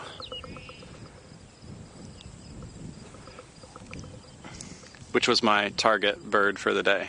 We had a little guessing game where everybody tried to guess what mine was, and they finally got it. It wasn't that obvious. Most people think going to the Gulf Coast sparrows is not what typically is thought, but we'll oh, and Doc, I'm just hanging out here in Texas. Got crested caracaras on stream 2 consecutive days. No big deal.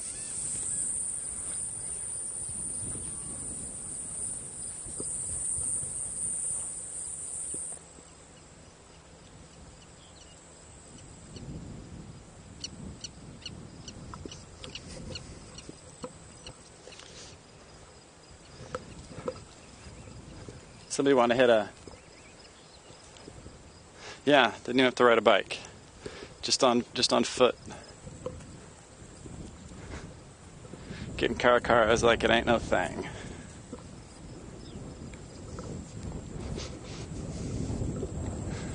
Alright, well, our willet... So, Doc, the other things you've missed, I'm being stalked by willets.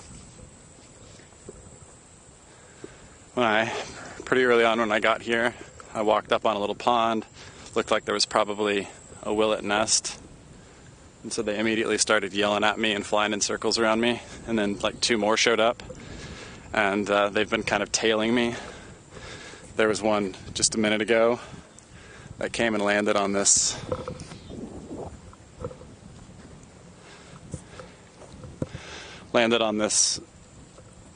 observation tower to keep an eye on me. Oh, they're back. You hear it? That's the willet. Come to get me. So we haven't really gotten a good look at these on stream, so I'll show you let me get up the first level. Oh yeah, we're getting all sorts of content. So we've got a couple like crappy flyby shots of them, but let's go ahead and get some actual laughing gull.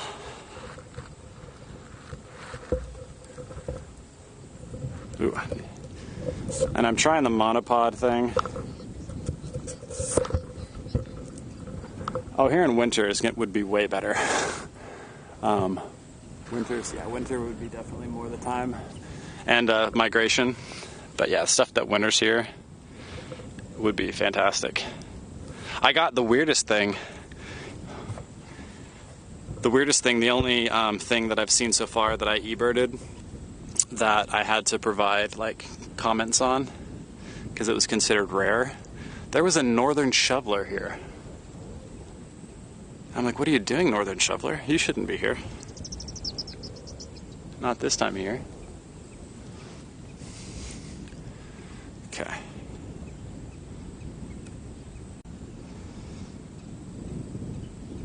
So these are all over the place. This is the kind of the default gull here.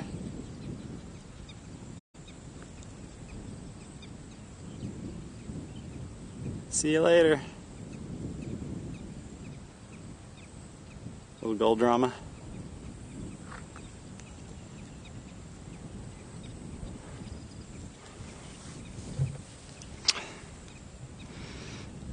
So yeah, those have been, I'd say, especially around the beach where we're close to, just hundreds and thousands of the gulls, the laughing gulls, and just so many brown pelicans, which we've seen a couple of today.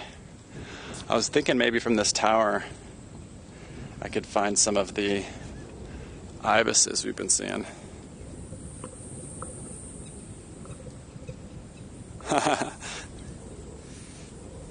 Yeah, my default thing on okay, we've got here, let's get a tricolored. My default on eBird is to say, half pics will update. Usually I do. Usually I actually do post pics. Okay, tricolor heron coming up.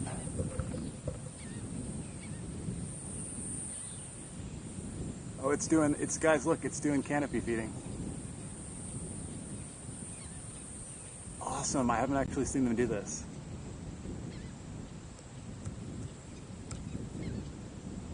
See how it's got its wings out? Oh, fucking shit.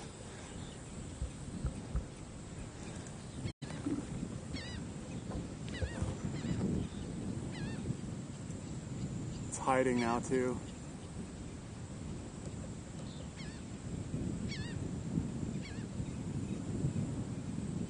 Oh, I can't believe that. Sorry, folks. What do we got here?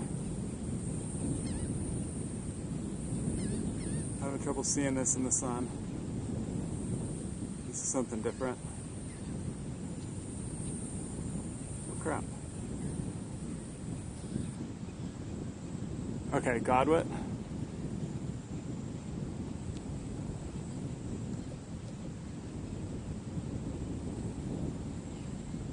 That's it flying there. Let's try to get a little bit better close look. Gonna have to do a camera swap. Will it? Looks a little bit wider underneath than I was expecting. Gonna have to do a camera switch here in just a second, so the camera will die, audio will die.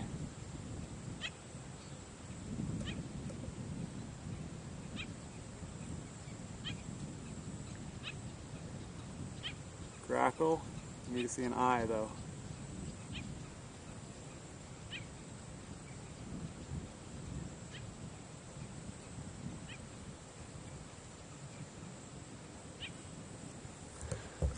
Okay, I'm gonna do a battery switch. So that means we're on second battery. Only have 2 batteries today, so camera audio will die momentarily. But I can do a battery switch quick though with the monopod.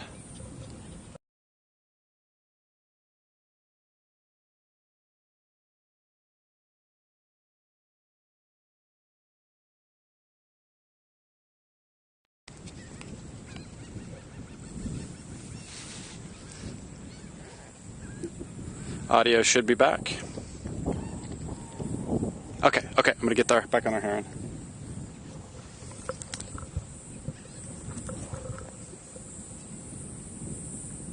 Let me know if I didn't switch it. I didn't switch it. There we go.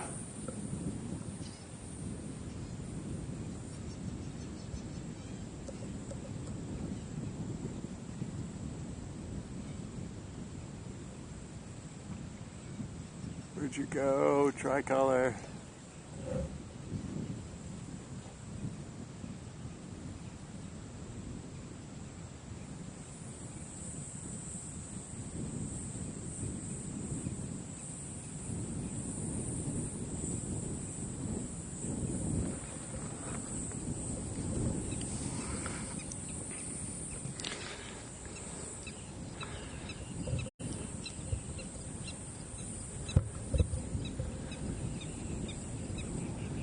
Okay, I'm gonna sit here for a second, wait for this tricolor, because what I had on camera and what I was trying to show was it was doing canopy feeding, which herons do. I've never really seen it that clearly, where they hold their wings out to create shade so that they can see prey without the glare of the sun. Okay, I think it's back in view.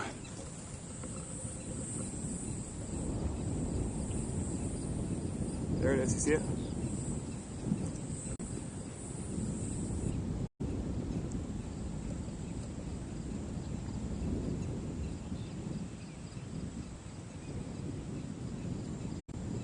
Let me know if you're seeing it. I'm pretty sure I switched after I saw I wasn't doing it.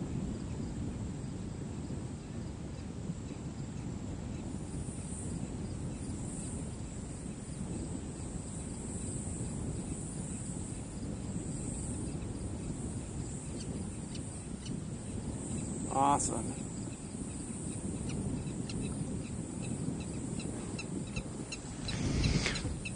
Okay, it's kind of hiding right now.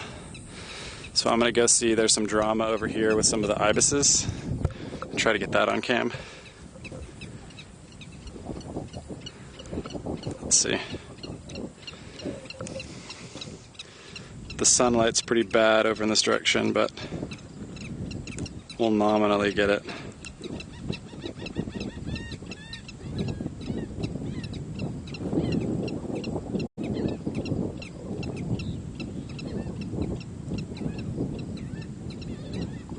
So I think one of the gulls was trying to steal food from the white ibis. Got another yellow-crowned night heron over there.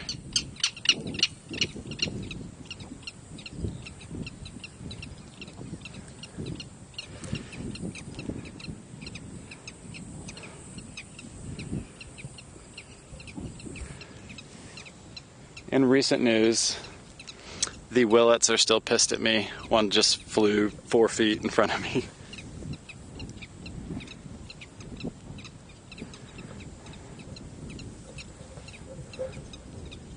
Okay, so I'm trying to think of some things that I've seen that I haven't gotten on stream that you guys might like. I can take this other trail. We can try to get a closer look at a seaside sparrow.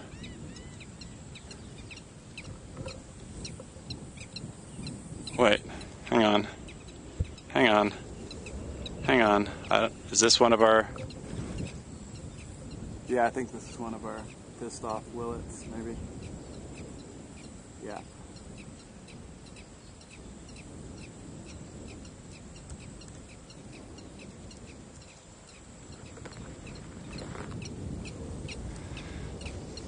Got another pissed off willet over here.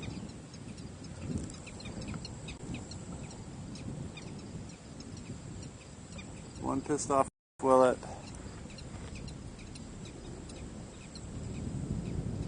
Another pissed off willet.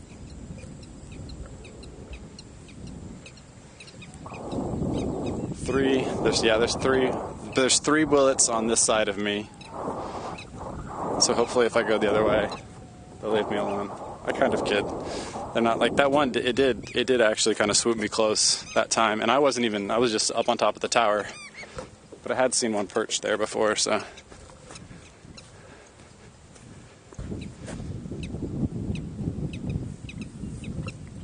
Yeah, black herons, I should look up some more videos of that, because I know I've seen an example of a black heron doing that.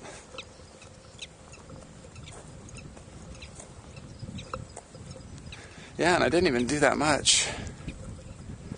I just walked by one potential nest site that I was still like 60 feet away from.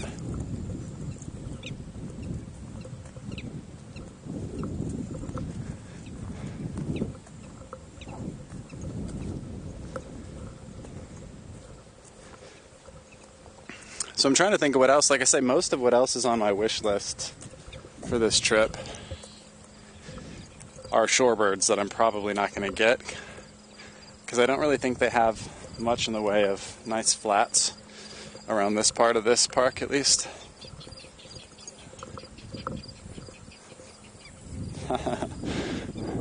Yeah, we can go all day with the willet puns. Okay, we can get another stream lifer at a very long distance. I'm sure Doc will be super excited about this one.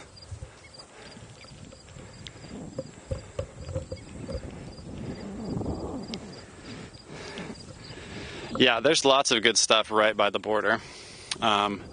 If you mean like Gulf Coast, that's where you get the one that's the Zeria, whatever.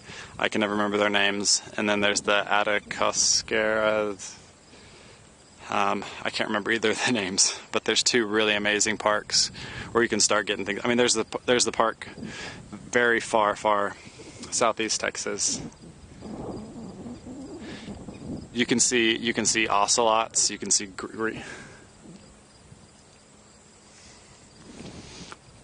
yeah. So all along the border, there's tons of great spots. There's like the stuff in more central and western Texas. Atascosa, that's it. Here, we'll get another seaside sparrow look with good light this time.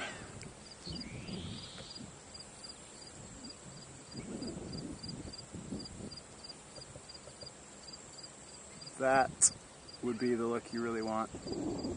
See those yellow markings?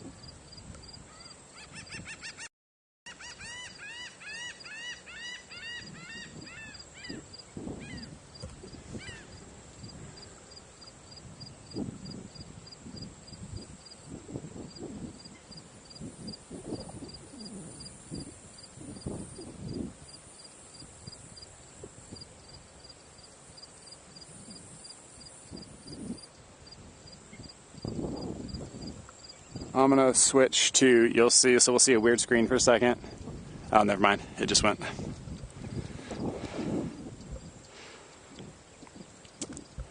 Since the light's better here, if I get another good look at one of the seaside sparrows, I may switch the camera over into photo mode for a second.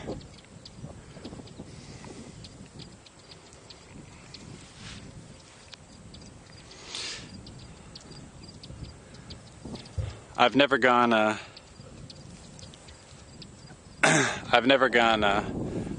briding. What does briding involve, Pizza? Sounds kind of scandalous. I'm already married. Oh man, there's one right in front of me. It's probably gonna spook when I try to get on the other side of it for light. But yeah, Brownsville,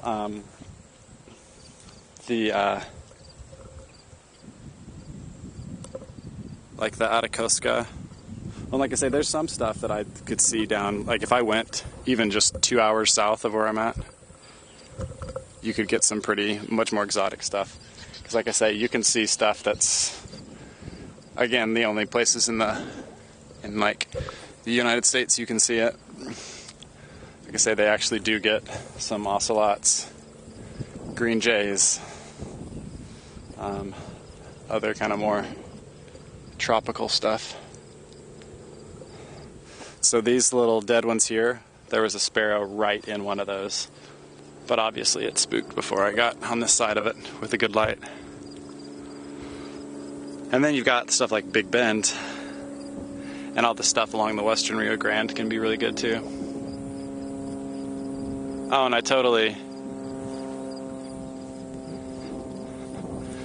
got sidetracked from doing a really crappy light long lens nominal stream lifer. I don't know if it's still there. There was a roseate spoonbill way across the water. Hopefully we'll see one of those too. Because I know Doc would just lose it if we saw roseate. Very exotic bird. I always say it roseate. I forget, how do you say it, Doc? Do you say roseate? Roseate?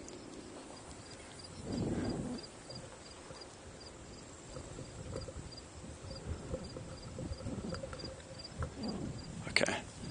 Come down right here. Ah! More of those sparrows are flitting around, but not getting in a good spot.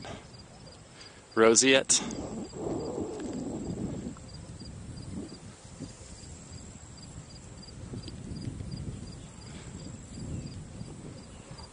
What do you guys say? Roseate? Roseate? Roseate? Like I say, I typically default to roseate. Basically just like 8 at the end with like a little inflection of a yate.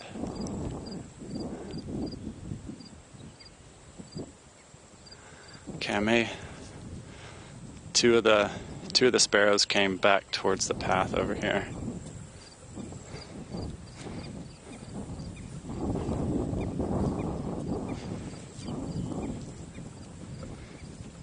Yeah, I feel like in my head I kind of alternate between just roseate and roseate.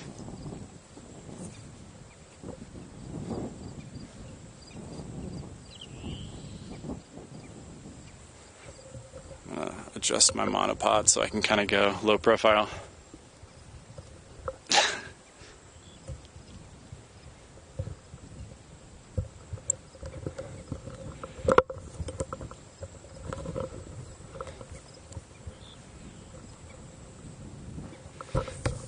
Now I'm in selfie stick mode.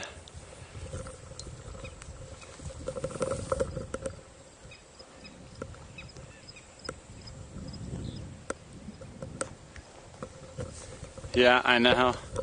I know Pizza's a fan of the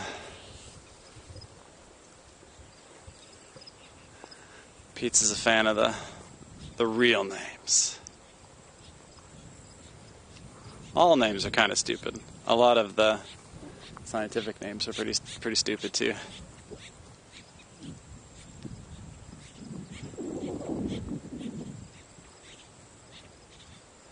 See, this is where I get in mode of like, I do kind of want to get a good pic of a seaside sparrow. So let's create some subpar content where I do weird stuff with the camera and stand in one place.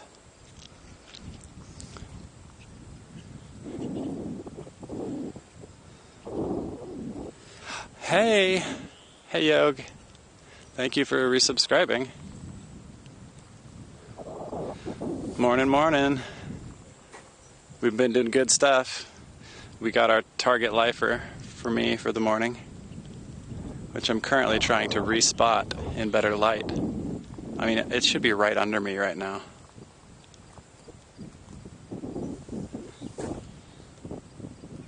Oh, I'm still recording from earlier. Oops.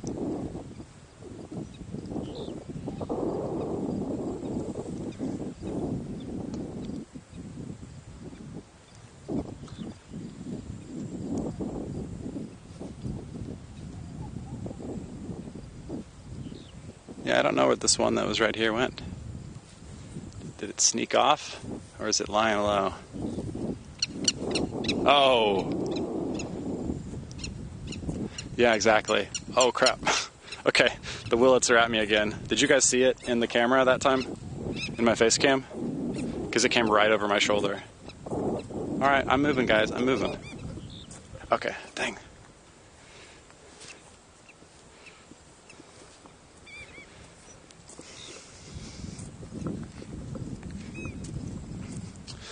Oh, I probably do need a hat. I just kind of thought I was going to get a little bit more shade and get a little bit started. When I got here, the gate to the park was still closed, though. A hat would help, but I left it in the car. So here's going to be the deal, is there's going to be all, as I'm walking, this is a better trail, because the sun's kind of at an angle here from the trail. So once I walk past where the bird is, then it'll be in good light. But I'm pretty much going to spook everything off as I walk by, but you can hear it calling. Yeah, I needed my silly hat for sure.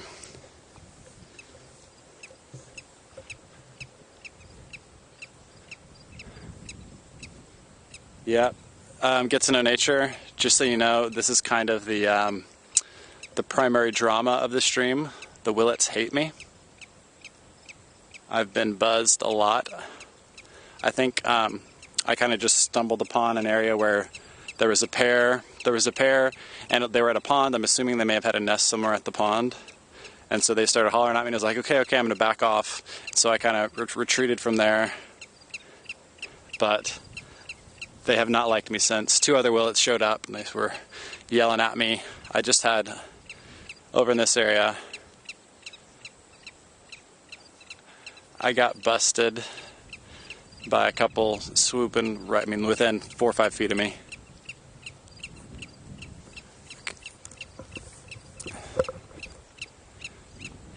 Yeah, the word definitely spread. Okay, I'm gonna try to get this dragonfly, because it's definitely one that I don't know.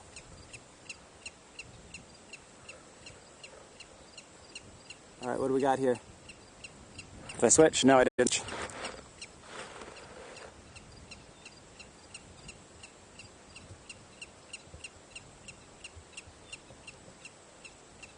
What we got? That's definitely not one I'm used to seeing.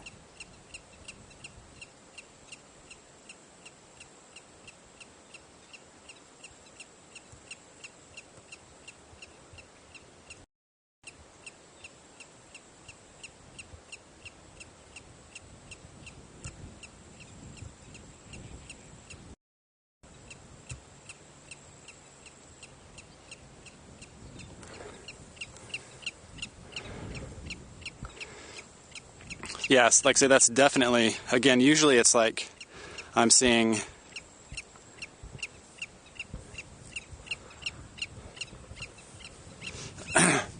I took some full quality video on the camera of that in case the stream quality wasn't good on that dragonfly, because like I say, I'm used to at home seeing dragonflies that I don't necessarily know what they're called, but they look familiar, and that was definitely not one I'm familiar with. Let's check in on one of our willet friends that's mad at me.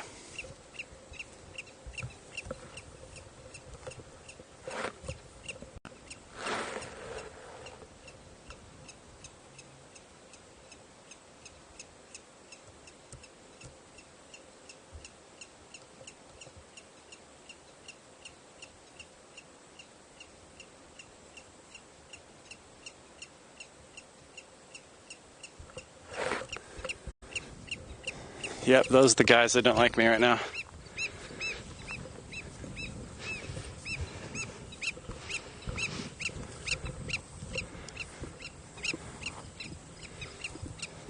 So, seaside sparrow and crested caracara, 2 highlights, getting harangued by willets. Look at this. Did you see it? It just went right behind me. Yeah, they just are after me. They seriously seem like they have followed me. Can I get this guy? Hang on. One of our smaller terns is going along the water back there.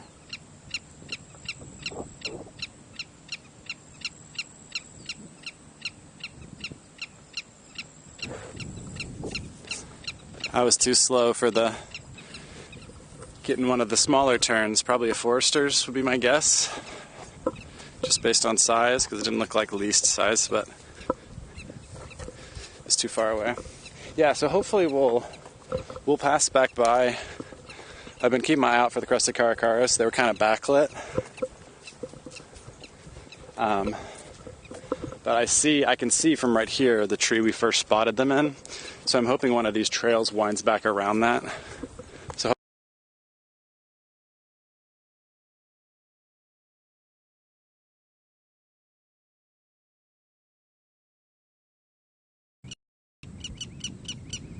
sorry, I probably lost audio there for just a second.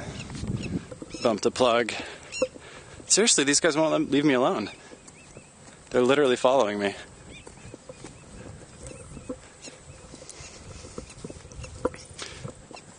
Okay, seaside sparrow time. So here's our star of the day. If he doesn't move.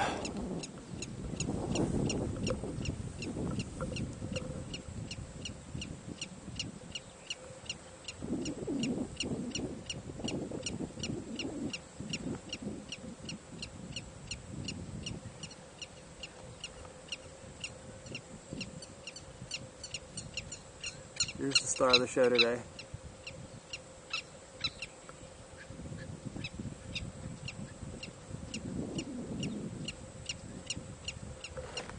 I'm going to switch to photo mode for a second so it'll look a little.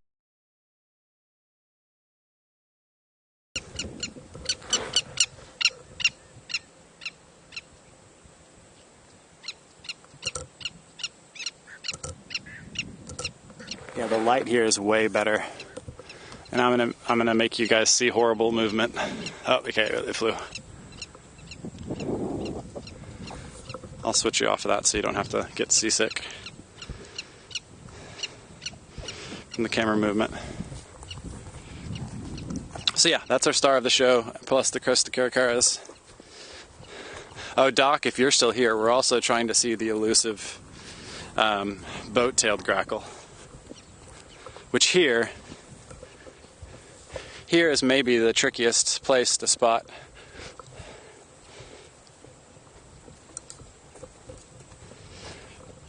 My problem here is that there are 3 grackle species. The one I'm mostly seeing is great-tailed, and they're the most easily confused with the boat-taileds. Obviously the tails are a little different, but the best way is eye color. Because our great-tailed grackles, which I'm used to from home, have light yellow eyes. Suppose the darker eyes of the boat-taileds.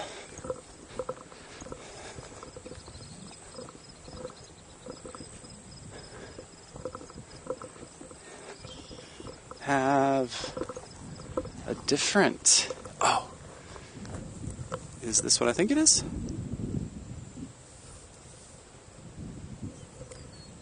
Got another hard a day, buddy. Come on. I'm gonna have to manual focus through those weeds.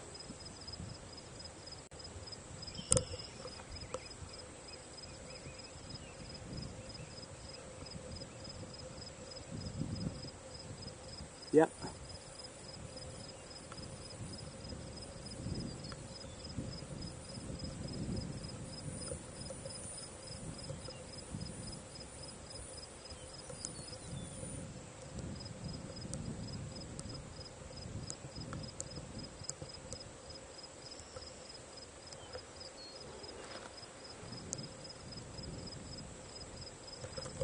Going back to video mode so I can enhance better.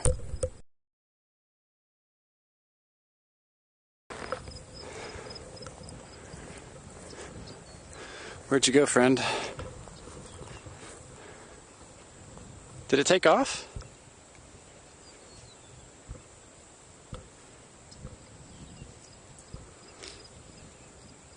Did that take off while I wasn't looking?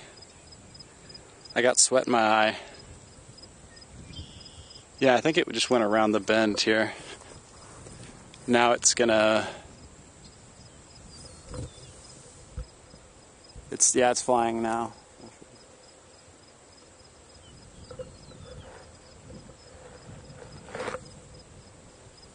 Yeah, it did just go around that clump of weeds, but then took off. Hopefully, I think there was a good clear look. I was doing the manual focus, so it might have been not quite sharp. But yeah, that was probably my other big wish list bird that came through.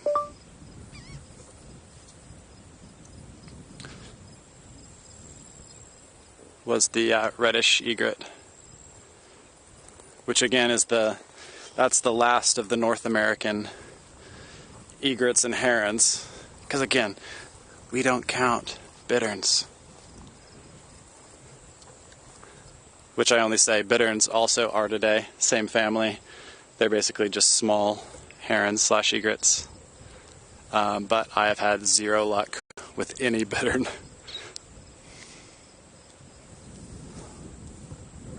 Let's see if I can try to shoot this guy through the grass. It's not that good of a shot, but maybe the best I get for now, because we haven't had a good look at one of these, except for in the tree. So we'll try for it.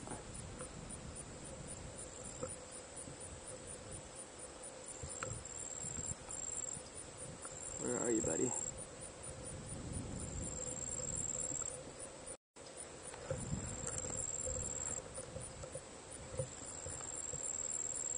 There he is.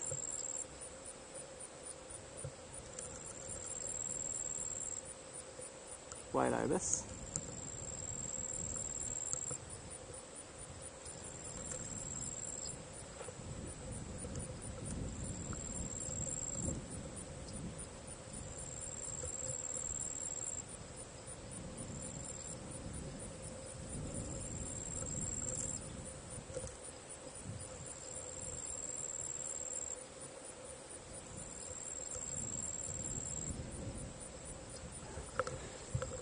Okay, hopefully we'll get a better look at that, because that's a really awkward place, because I'm like doing like camera selfie stick tucked under my elbow and trying to autofocus one-handed while holding the camera with the other hand.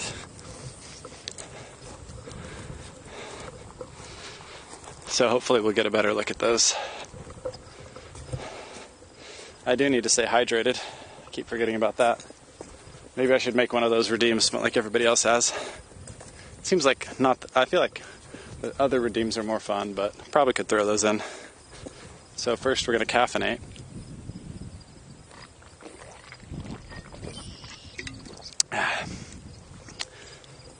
And then we're going to hydrate.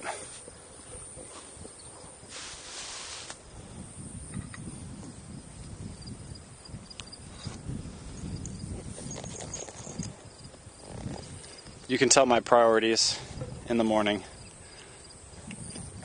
because my caffeination device is much easier to grab than my water. My water's inside my bag and my coffee is on the outside pouch. Alright, I see another bird on the ground ahead. I'm afraid it's another willet.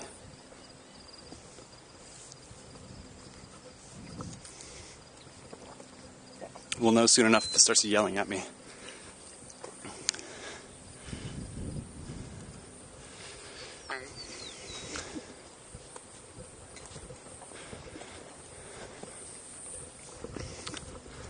So yeah, willets have been really the only shorebirdie birds I've seen while I'm here thus far.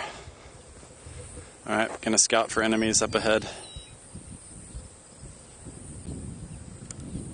Go back to autofocus.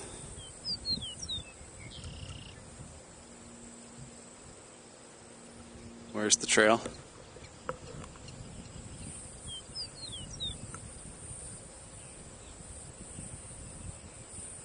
No?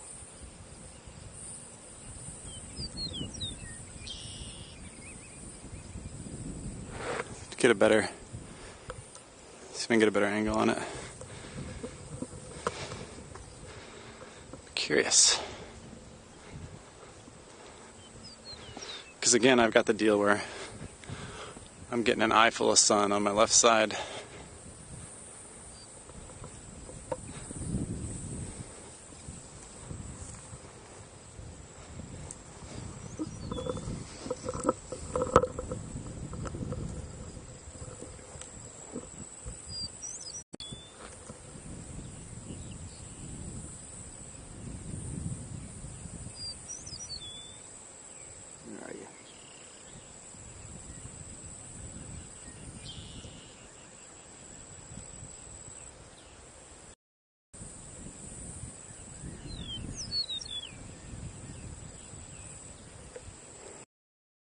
See if I can get close enough to get low on it. It's being pretty chill right now. Unlike most of our friends today.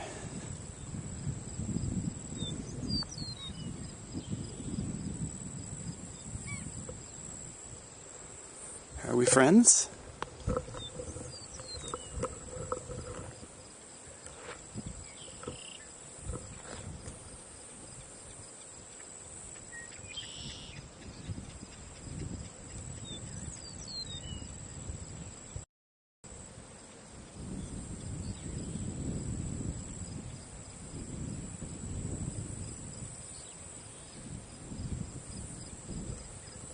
Thanks.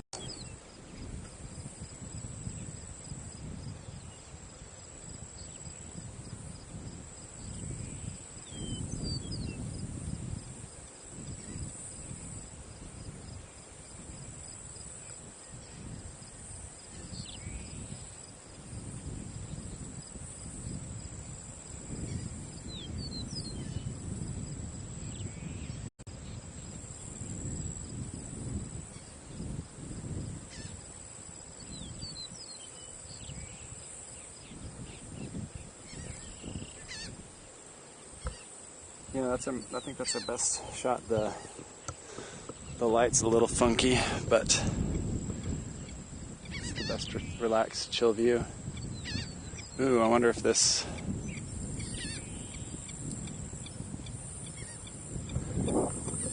Let's try to get a flight tracking shot here.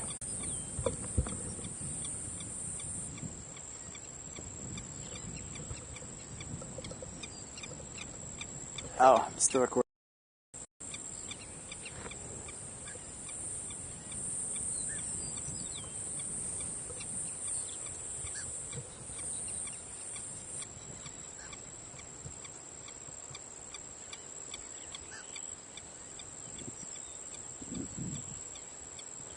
Thank you for that.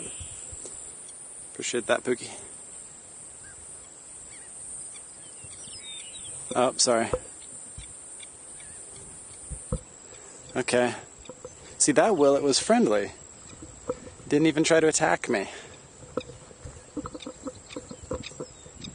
I was trying to... There were a couple pelicans that were flying low across the water that I was going to try to track, but I keep getting distracted. Do have one of our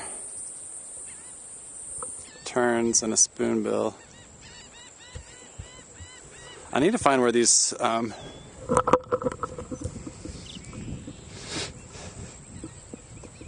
yeah, and I think maybe it's because it's a young one.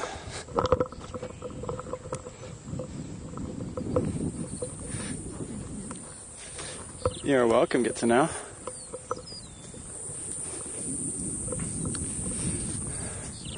So, as far as people who are here, is there anything that you can think of that might be around here that you'd like to see? Oh, there's another sandwich tern. Because I can try for some of these terns around. I can try to find where the spoonbills are hanging out. I see a couple of great egrets over here, so maybe there's a good area for waders. I've got two yellow-crowned night herons over here that we can stop and take a look at if anybody really wants to see those. Some stuff I'm not prioritizing as much because I can get it at home.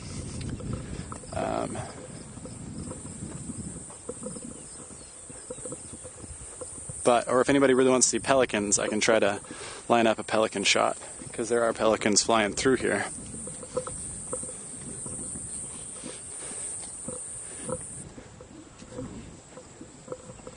Alright, let's see if we can find a wader area. I haven't seen any turtles here. They are sea turtles. I see signs telling me where to call when I see sea turtles. Oh, we have a little blue or a reddish. Can't tell, see if it lands. And I'm scanning because we're kind of on the back side of the place where we saw the caracaras. So I'm keeping my eyes out for them too. Haven't respotted them. Okay, so here, oh wow, I've got 1, 2, 3, 4, 5 great egrets.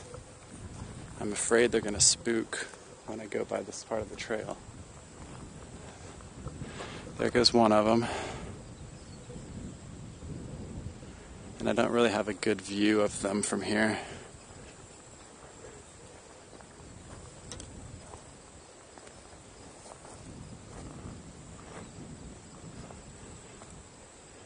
I thought I saw a roseate spoonbill, but it was somebody's paddle. Somebody's kayaking and they've got a red spoonbill colored paddle.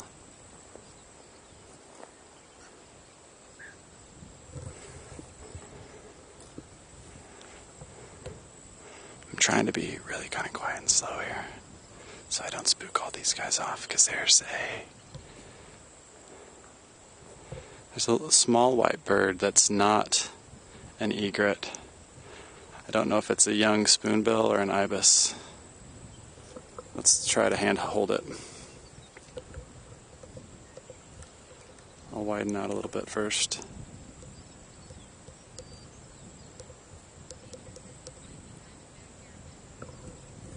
I would love to see some more turtles.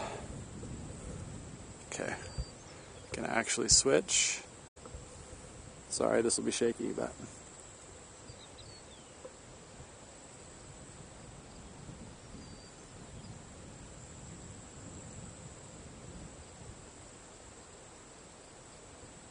ibis.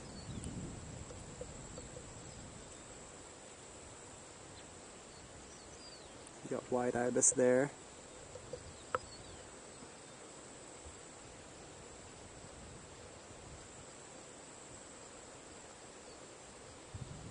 Or great egret over here.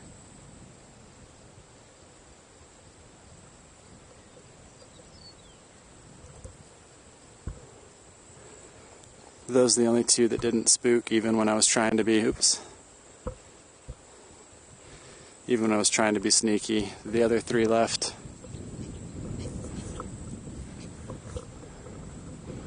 More herons coming through.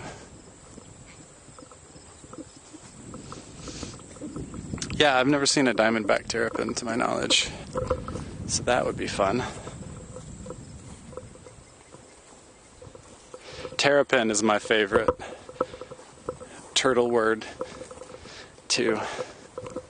It's just so nice. Terrapin.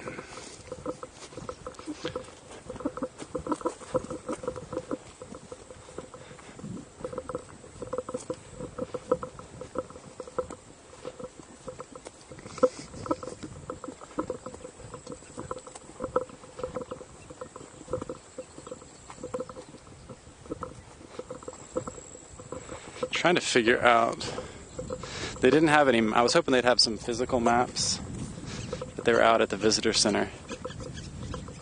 Grackle.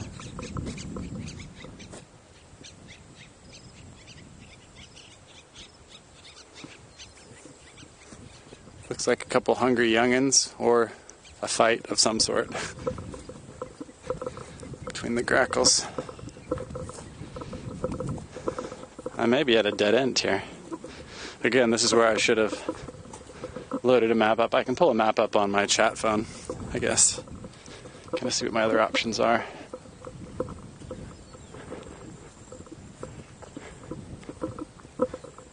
Oh, you guys hear that? There's a nighthawk somewhere around here. Hear a little peent? Pew.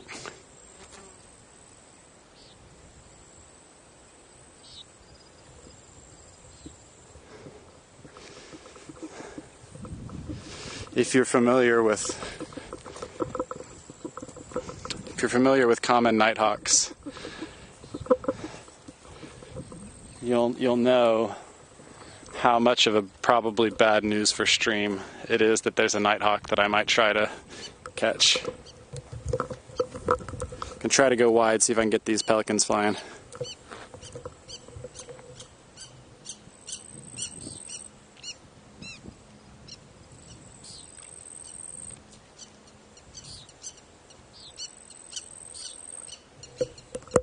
Try for Nighthawk. I actually got it, guys. I actually got it. I can't believe it. Is it on? Is it on?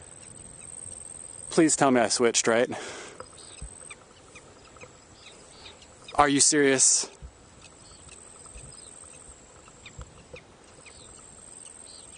No. Oh my gosh.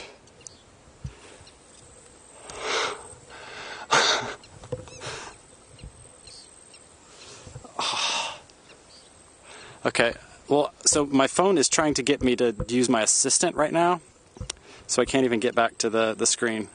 Cancel. Get out of here. Oh my gosh. Oh my gosh. Okay, so I'm gonna go, like I had it in oh my gosh.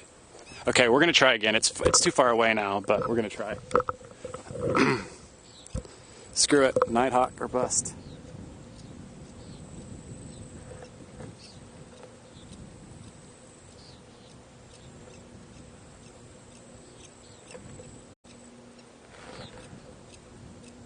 So that's it. You could actually see the wing markings earlier though.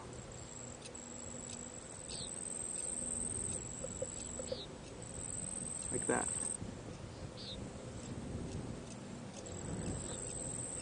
You're fucking kidding me. Oh my gosh. There's no way I just did that twice.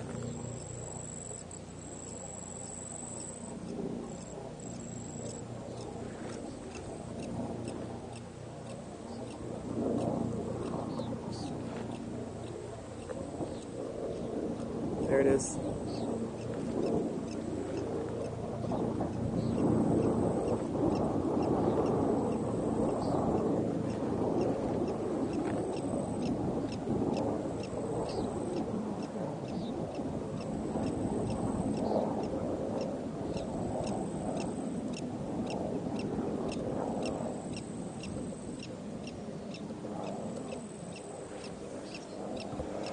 There are two. There's one closer and one further.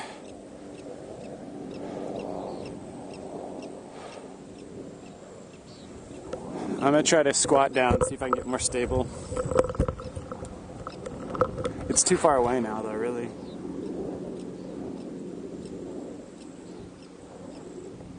So that little dot briefly coming into focus is it.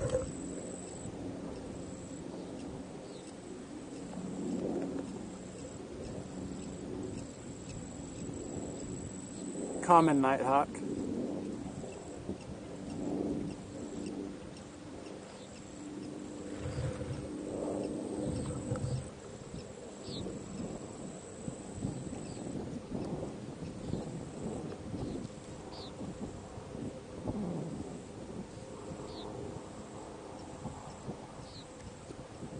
Helicopter.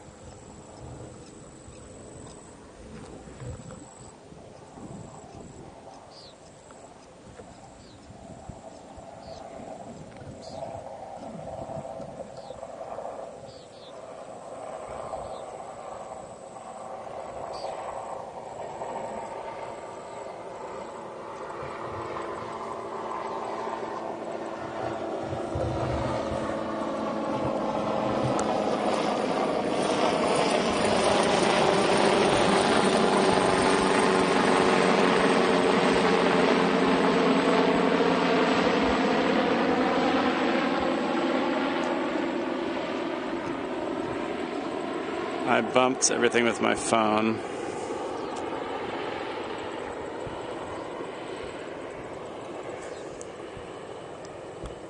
Someone please tell me that super zoom worked while it was a little bit in focus. Chat's so quiet.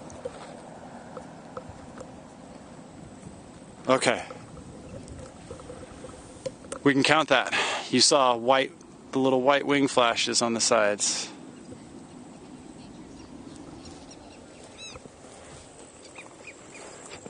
Yeah, I thought we had a momentary decent view.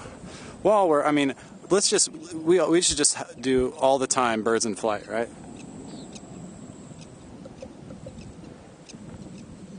You can do birds in flight all day long. Gray blue heron in flight.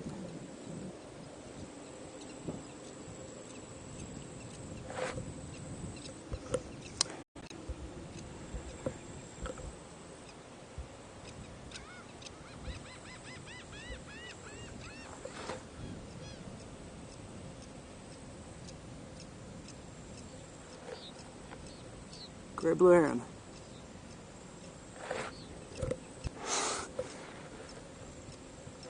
Okay, so we missed the great blue heron in flight. So no lie, part of the problem here is, you know how you guys get a face full of hair when I don't switch? This is not normally a problem, but my hair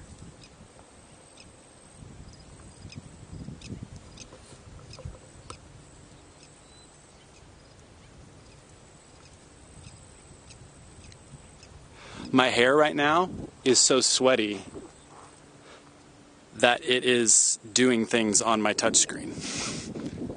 Normally, if my hair brushes the screen, no big deal, doesn't do anything. But it's literally like navigating me out of the app.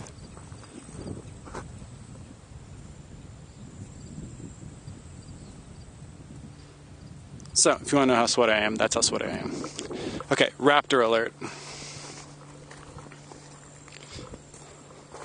Hey, good news, Doc. There is no chance of credit screen turning on. Because I did actually like set up and make sure everything was running on my stream PC at home before I left, but it's still, the laptop is still sitting at home, and something happened within that first 24 hours. So when I first tried to stream through the home relay, no go. So we are streaming live to Twitch. No overlay, no bots. Well, cloud bots, but no custom bots. No Pookie bots. I think we may have another fantastic bird, another one of my highlights for the trip so far that I haven't shown on screen.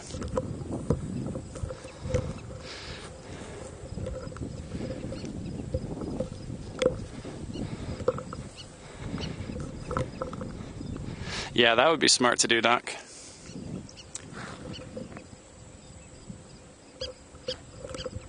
Yeah, I've got Nightbot and Stream Element still.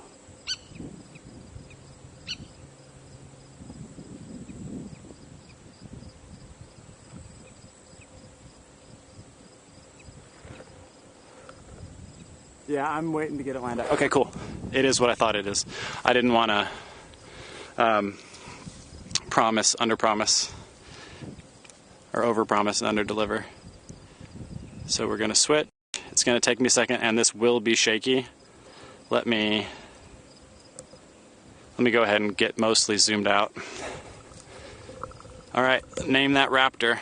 Well, does anybody want to, if you want to guess before I find it, what raptor I'm most excited about past the Kirakara? Do you guess? You can guess right now before I'm zoomed in too. This was a lifer for me on this trip.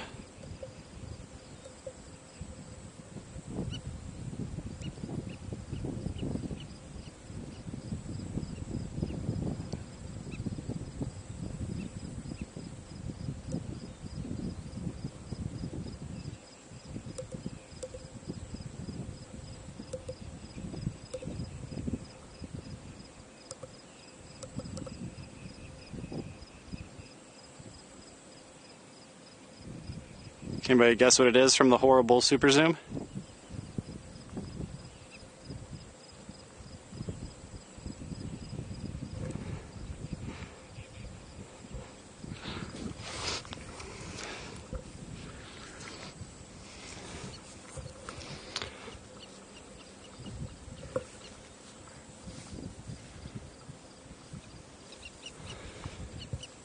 And I really can't actually see.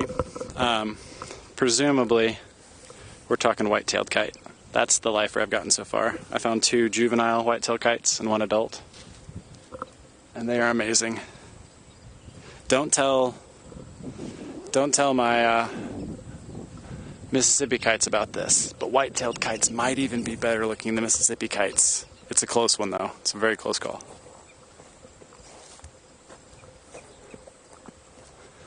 I'm gonna see if I don't know if I can get a better angle on that guy. Dang it.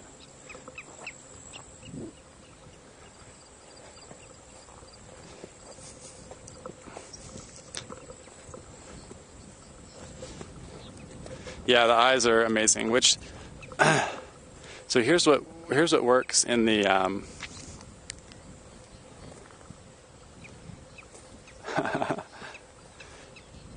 the red eyes on.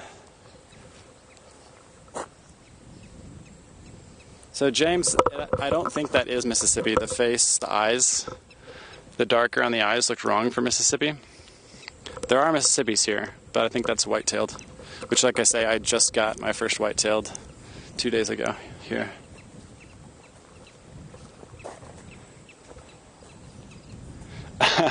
Well, and if you know kites, at least Mississippi kites, they are incredibly territorial around nest sites as well. I have never actually been swooped by one, but I know plenty of people who have.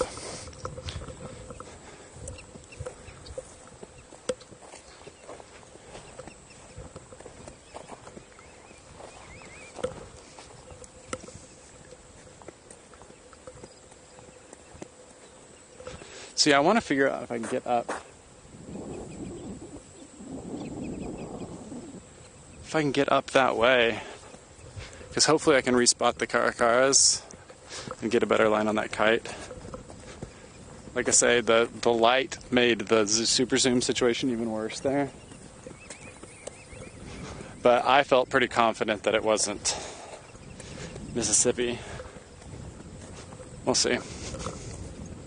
Oh, also, for the record, if I lose signal, stream will fully go down because I'm not running through my home PC, doing the relay like I normally do for stream disconnect protection.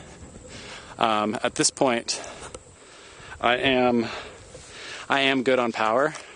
I actually remembered my cable. Yesterday, it happened to be like literally 1 minute before I was going to end stream anyway, because I had to get ready to go on our little day trip. But yesterday, I didn't bring my charger or my cable for my charger, and so my phone died, and so my stream just ended abruptly. So that should not happen today. So if stream does go down before I say goodbye, it will pop back up as soon as it reconnects the signal. But yeah. You should get a formal goodbye today, and we'll be able to raid somebody. You can hear the common nighthawk behind me now too. Meow, meow.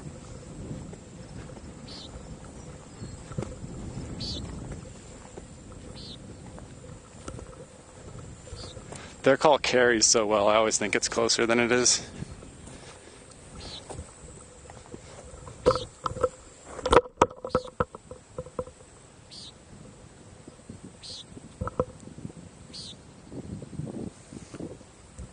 So James, what was your extra information?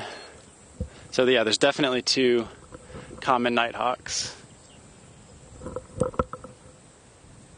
You might have seen it. I tried to tilt the face cam up because it was flying right over me, literally.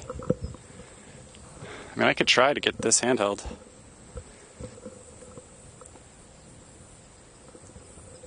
Should not super zoom though.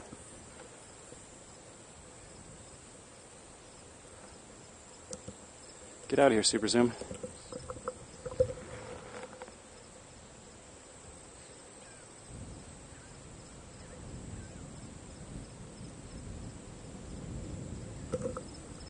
Thank you. You didn't miss anything in this case, but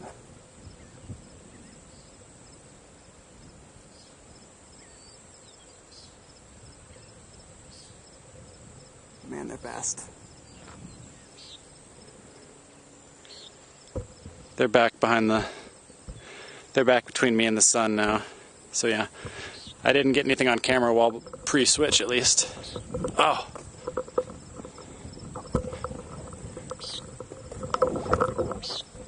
Okay, trying more handheld.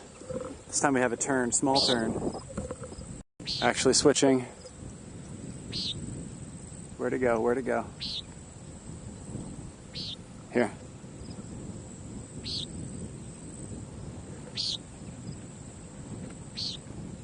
It's here somewhere.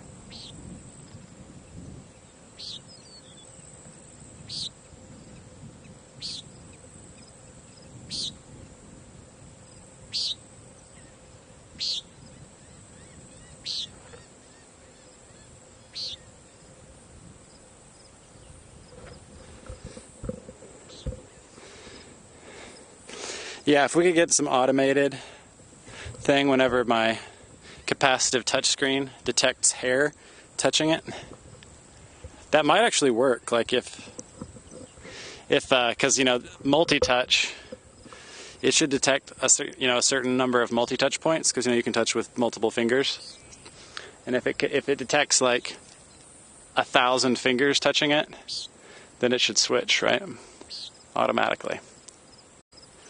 And to answer the question, because I know Doc kind of referenced it earlier, common nighthawks, they're, what's my favorite word? Crespitacular? I think I may have screwed that up. But they're often like dawn-dusk active, so they will be out during the night too. But they are more likely, compared to all the other nightjars, to be out during the day. So it's not that uncommon for them to be out in full sunlight in the morning like right now.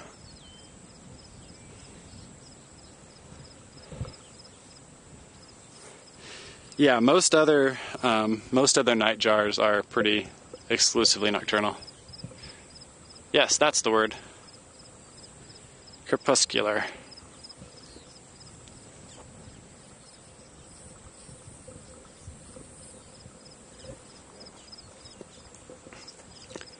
Okay, we're going to try.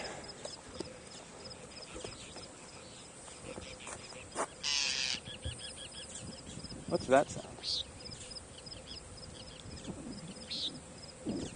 So I was hearing the nighthawk and 2 grackles flying over, but there was some other sound that I did not know.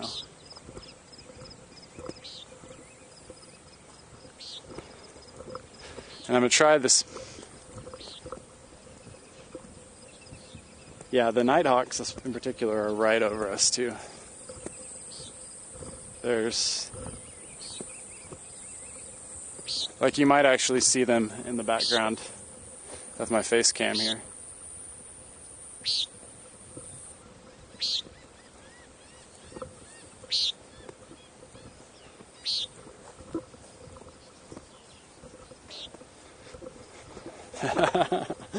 That's hilarious. I love it, get to know nature.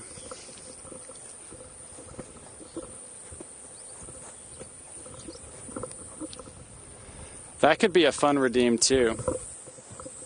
We could have a redeem for like a lot of channel points to where you get to retitle the stream, because I set that up so that mods can do that on the fly. I mainly actually set that up so that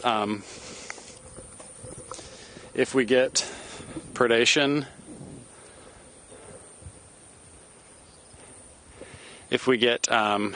predation on camera, especially if it starts to get any, blood, mild gore, animal on animal violence, I have a command set up that automatically adds in front of the stream title, CW, content warning, animal predation. Okay, one of our raptors is on the same tree we saw the caracara, so it could be the caracara again. And I didn't know this little trail, so right now I'm in the thick here.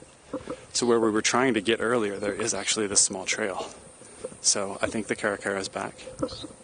So we're going to try to see if we can get better light on it. Oh, it may just go back to the main trail. Dang it. Yeah, it just goes back to the trail we were on.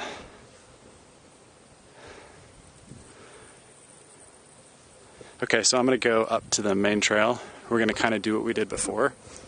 We'll stop on the trail, zoom in on the caracara, and then see if it lets us get closer.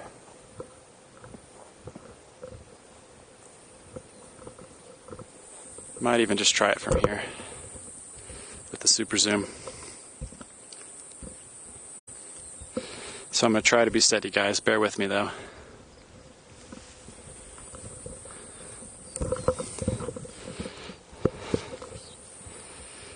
Wide stance.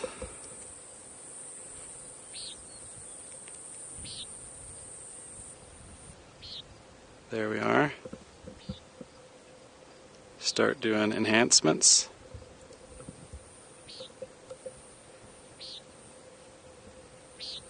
We'll try full enhancement here.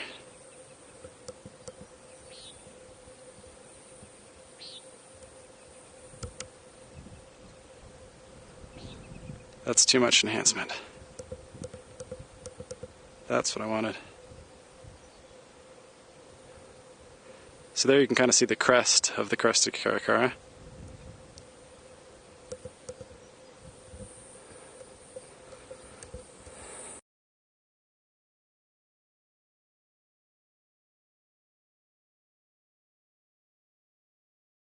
I'm going to see if it'll tolerate me really, really slowly moving towards it.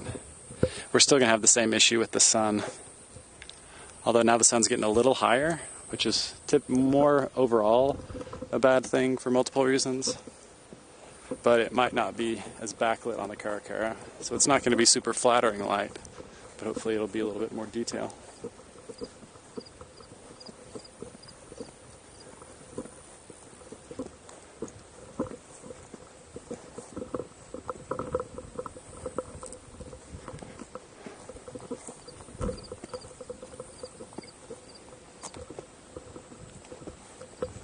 Now it's just a matter of if I can get to a place where the brush is low enough that the camera can shoot over it.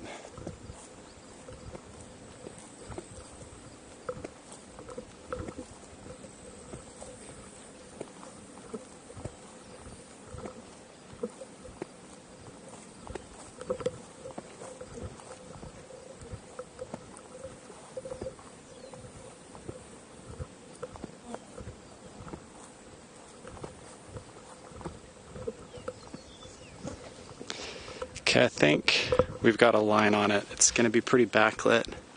We'll see, and I'll try to stay steady this time. I won't have to do quite as much magnification, so we'll see. Okay, switch is complete. Change to spot focus.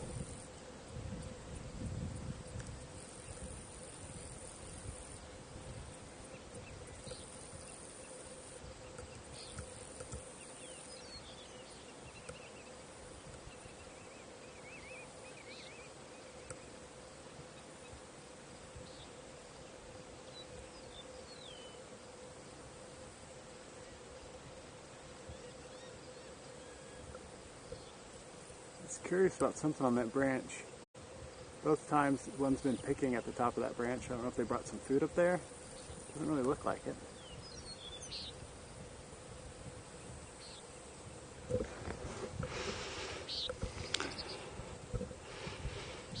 Okay, so we got at least a clear, if not great, look at it. So I'm going to try to see if it'll let me get on the other side of it without spooking it.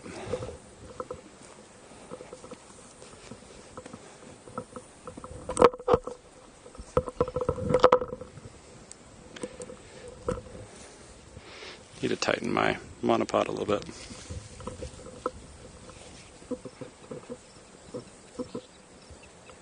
So I'm going to stay close to the brush here.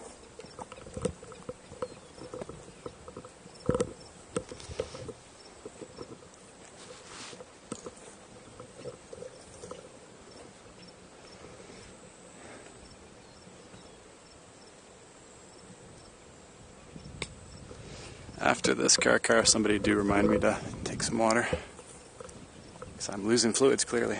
Sweaty, sweaty.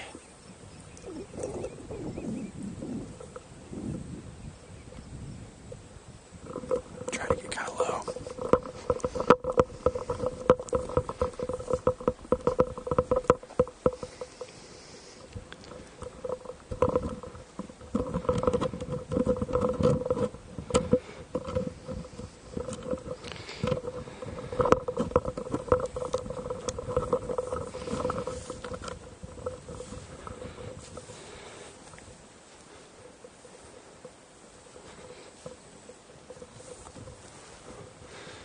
Gotta go stealth for the caracara. You can really see my sweaty now. Sweaty, sweaty face.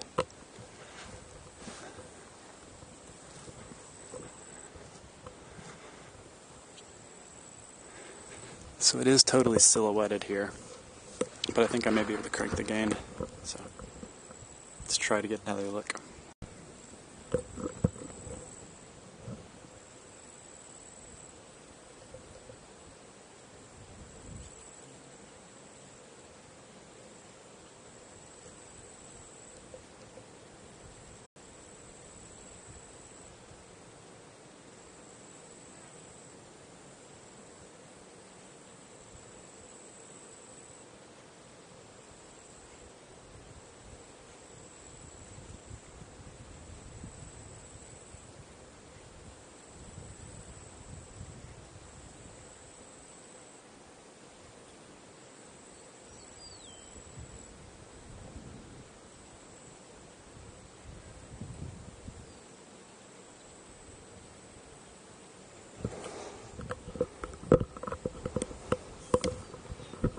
Yeah, that's what I was just about to say. It's the same one we saw earlier that doesn't have the bright orange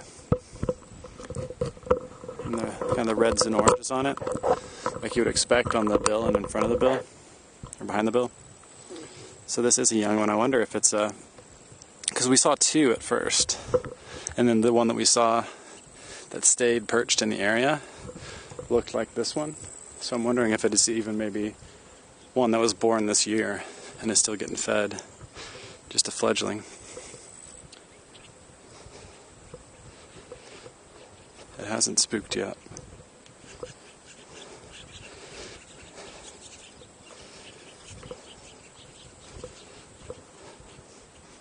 It hasn't spooked still.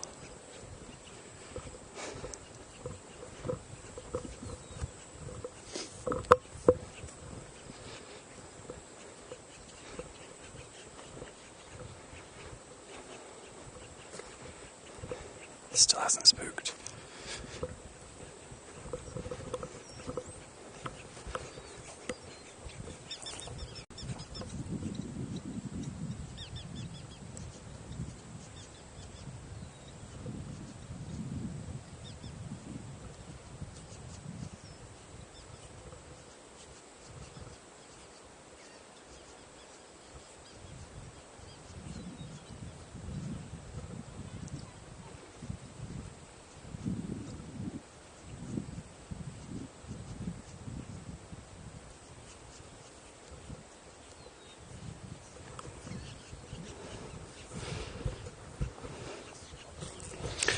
Try to get a little further away, but with better light. You can see how pink the fleshy parts behind the beak are. Now I should be able to brace myself a little bit. This is going to be our best look, I think.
So I'm trying to adjust some settings real quick. It's gonna fly. I'm just gonna show us itself. Let me back up those optical zoom a little bit.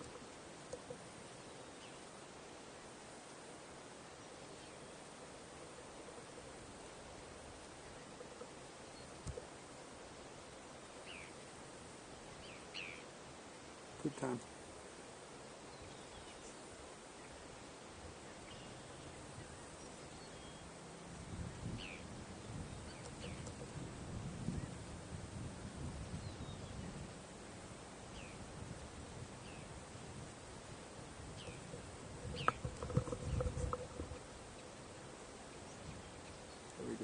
full bird in frame now.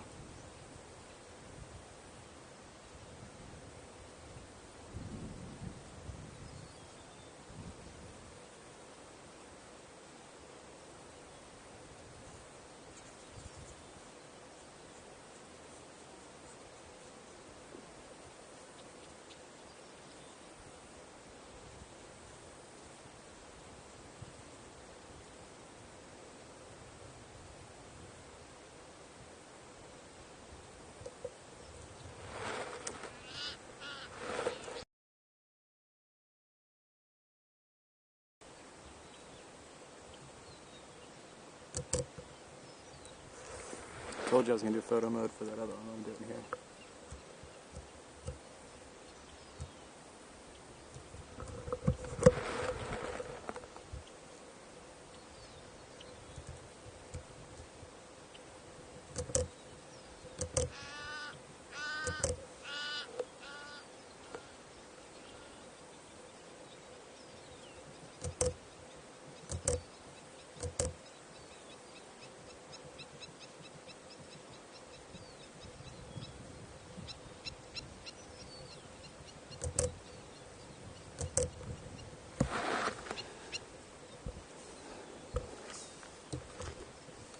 Okay, I'm going to move a little bit. So yeah, guys, that's one of my absolute favorite birds in the entire world. I'm going to try to relocate a little bit.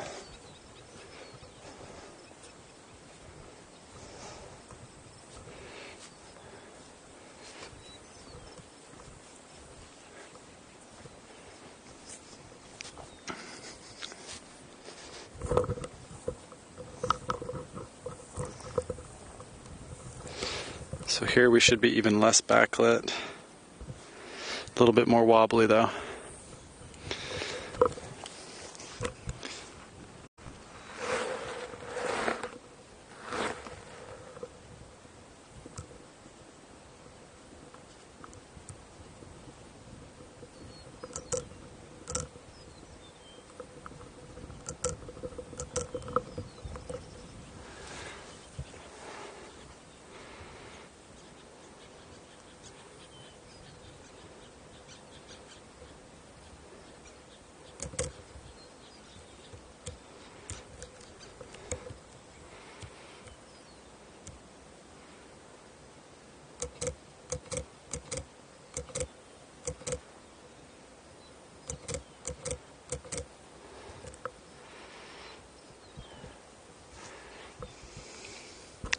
I hope you'll pardon the black flashes on the screen. I had to get some photographic tips.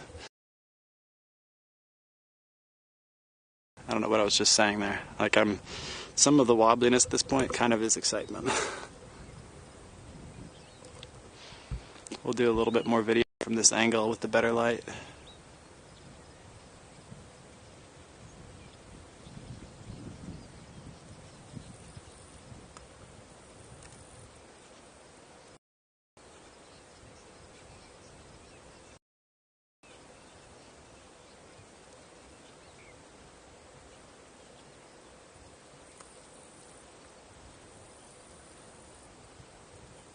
Yeah, Doc, I know you like the photo mode flashies. You even have fake photo mode flashies and fake shutter sounds on parts of your stream.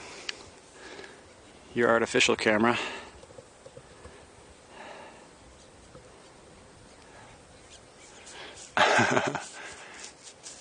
Yeah, we've been improving our... We use a combination of animatronic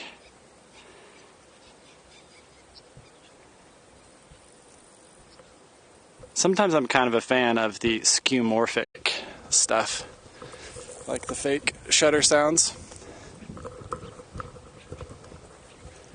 That's a skeuomorphism.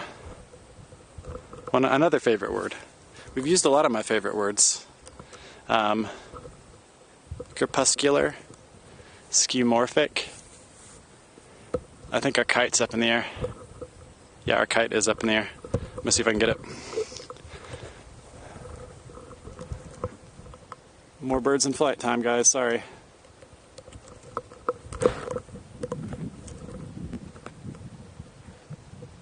white-tailed kite for sure.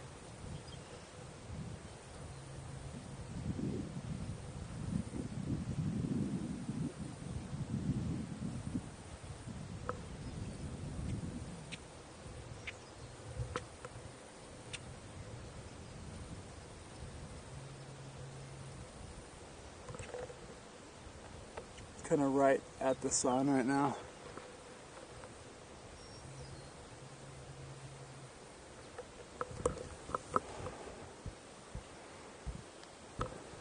So I don't know if the actual titular white tail was visible there. I'm going to try to get a better angle on it. But yeah, that's definitely the white-tailed kite. Presumably the same one we saw earlier.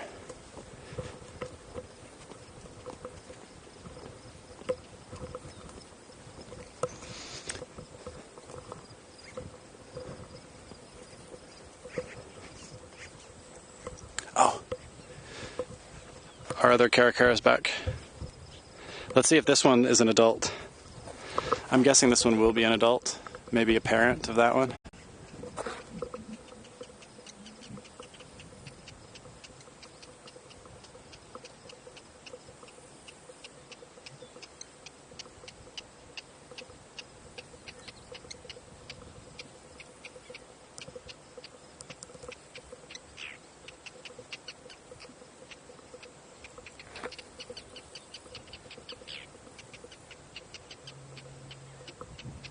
Sorry we defocused there, I was checking to make sure I had switched.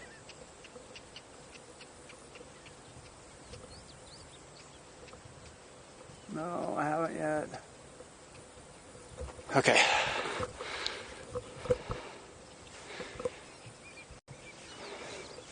Yeah, get to know nature.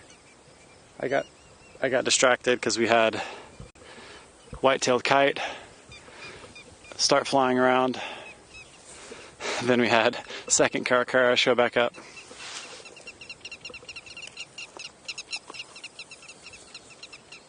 Oh no, guys. There's like 6 willets over here.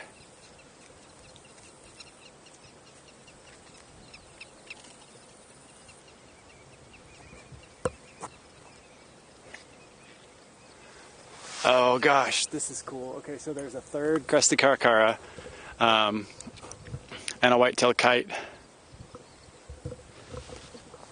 But we have to do hydration. Yeah, the willows have tracked me down.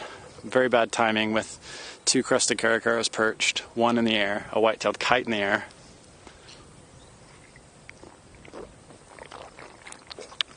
That little "bah" you just heard was one of the terns. If it actually tries to catch over in this pond, I'll try to get it again. I don't think I've gotten a turn on at all today. I could have phrased that better. Turn on has other connotations.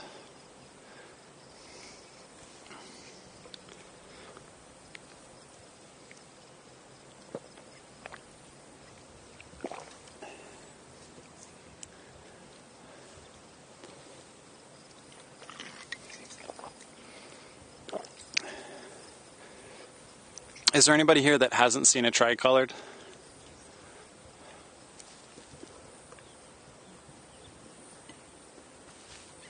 Yeah.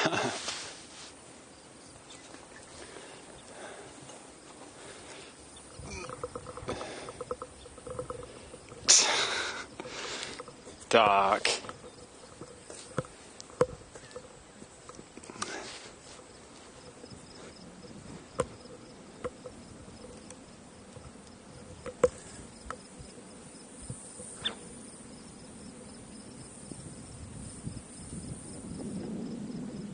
I'm gonna wiggle it around a whole bunch.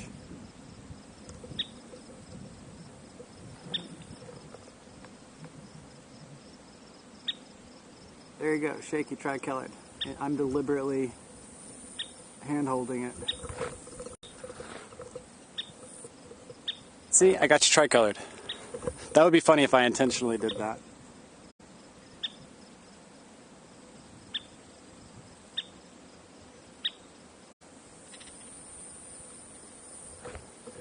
There you go. Happy now, Doc? I can't remember, did we, have we seen a, because I was excited, and I feel like maybe I saw this on Doc's stream. Doc, I know I've seen videos of it. Doc, have you had a heron umbrella feeding? It was the tricolored was doing the umbrellaing.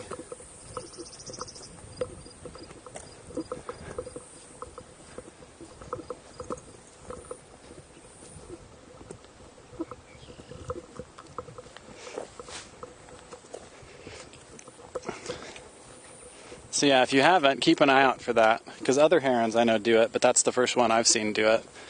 Holding their wings way out to shade the water, remove the glare so they can see food better.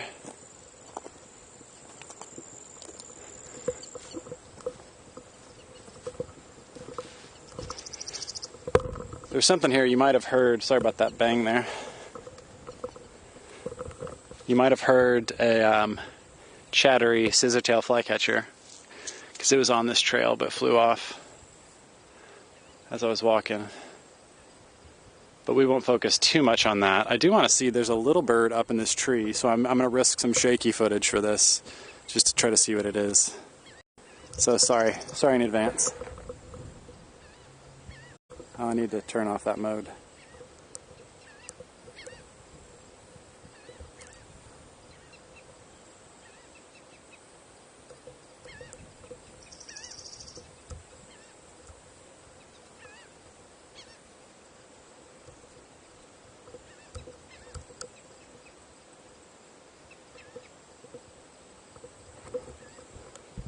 Cowbird, female?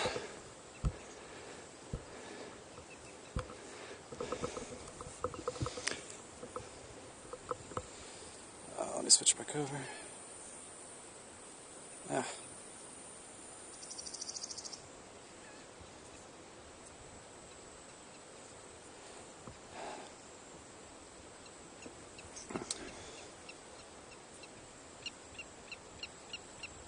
Ninja Kitty, thank you so much for the subscription. That's so kind of you. Hope you're enjoying yourself. Any special requests from anybody? I'm a little bit nervous. I'll show you why. Because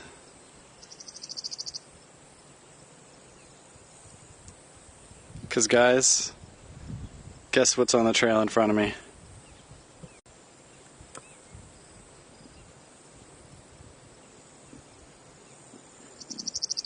They're taunting me now.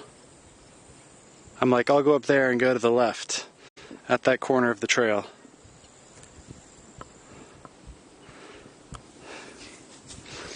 Okay, mods. I always share my specific location where I'm streaming with my mods. So mods, you know where I'm at.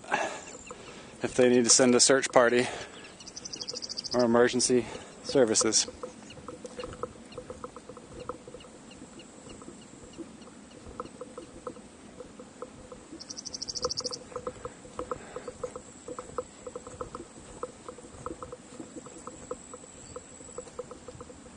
Turn. Coming right over me.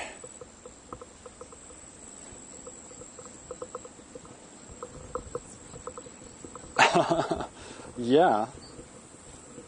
A chachalaka would be amazing, but yeah, would be a weird sighting for here even.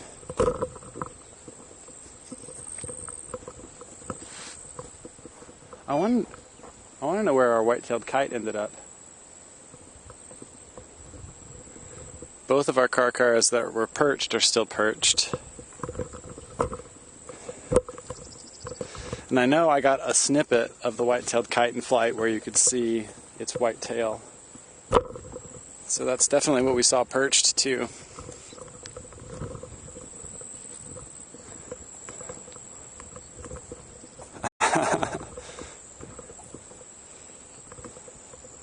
Guys, they're not budging.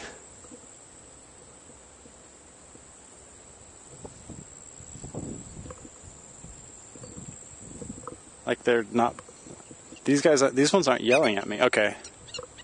There one of them goes. But there's one of them. There's still, I mean, this is 20 feet away from me right now. There it goes.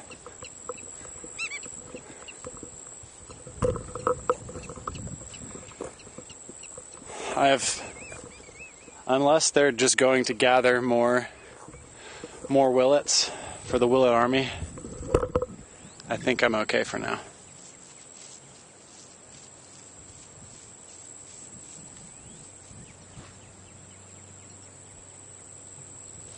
Okay.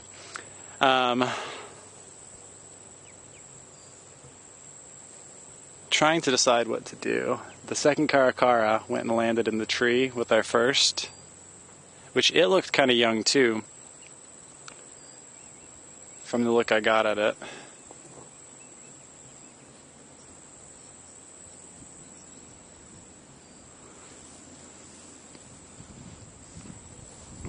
White-winged snowfinch?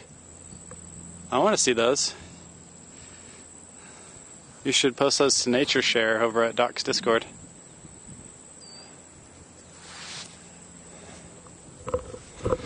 Okay.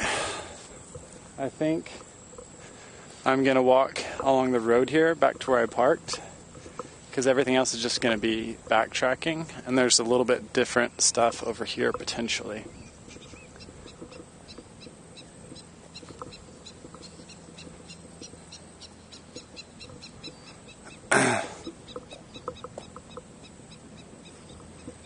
Alright, who wants to see some blackneck stilts? That's who's yelling at me now. Let's see what kind of egrets we have here first, before they get scared away.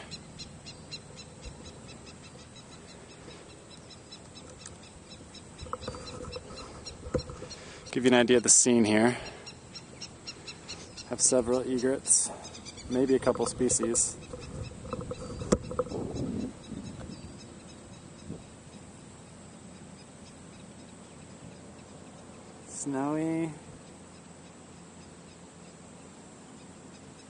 Snowy and not an egret. Not two snowies.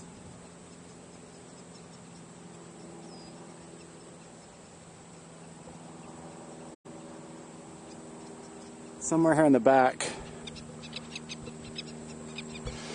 Somewhere there in the back.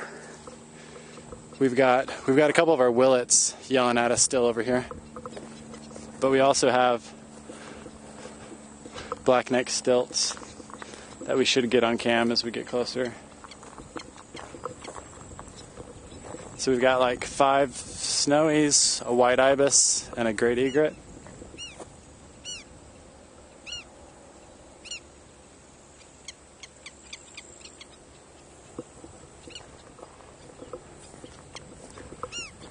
I think we might have another baby situation with the stilts. We'll see. Most of the egrets took off.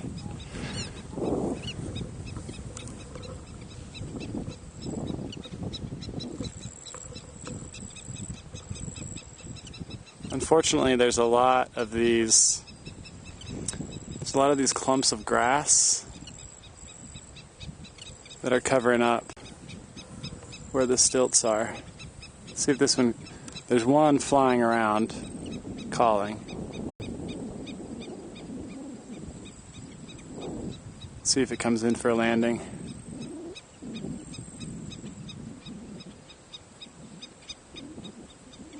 Yeah, it is.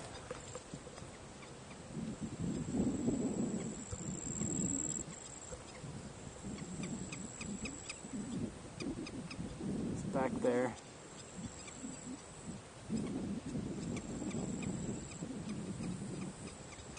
I may have to move down to see them. So there's one hiding back behind this clump. Right in the middle there you can see a little bit of white and black. But I'm going to have to move down the road just a tiny bit to see them.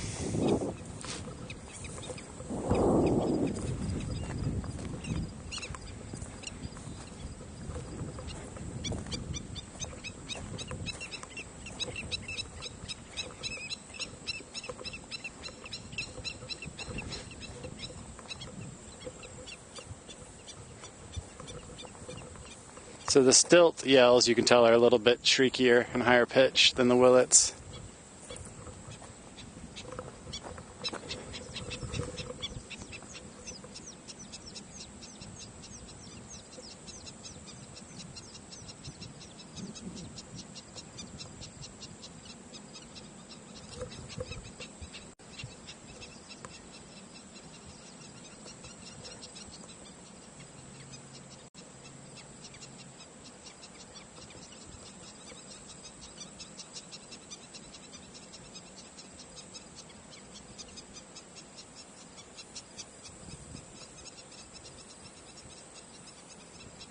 See you get to know nature. We may wrap soon-ish, but thank you for joining.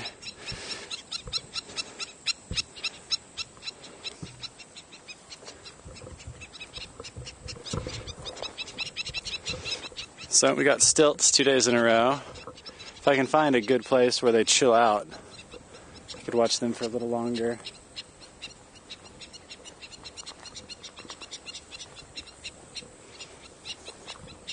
If they stay calm right here, I might have a really good view. Now it's taken off. They're so loud. So loud.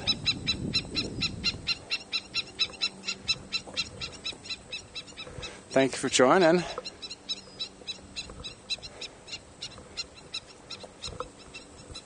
Let's see, it's like 10:30.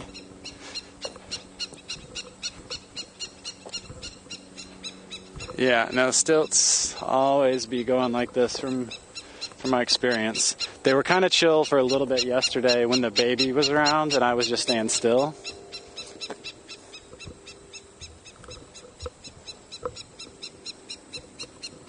But yeah, this couple's not going to chill.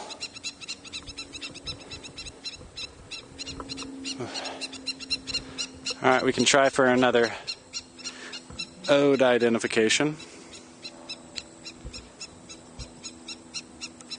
So a good one right here.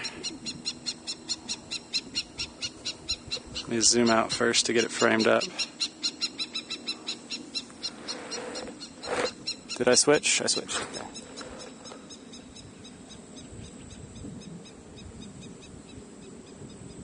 Focus on the right stuff.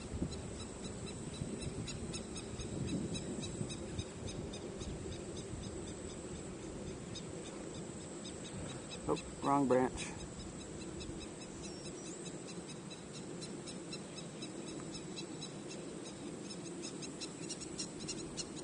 Need pinpoint focus on this.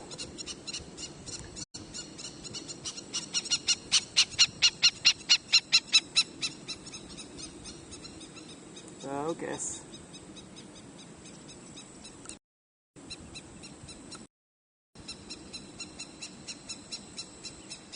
Clearly I'm trying to focus on this branch, camera.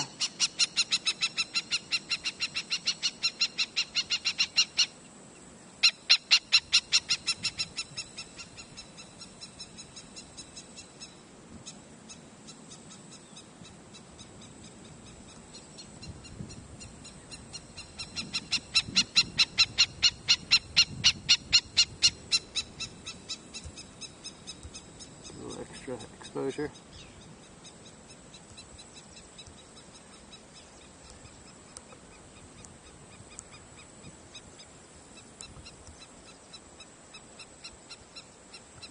Okay. Couldn't get it to record any, but I think we're okay.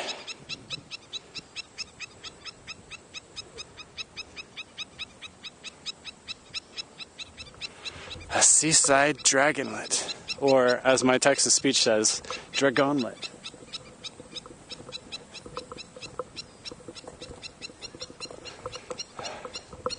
See, we got two seaside things. Seaside sparrow and seaside dragonlet. Ooh.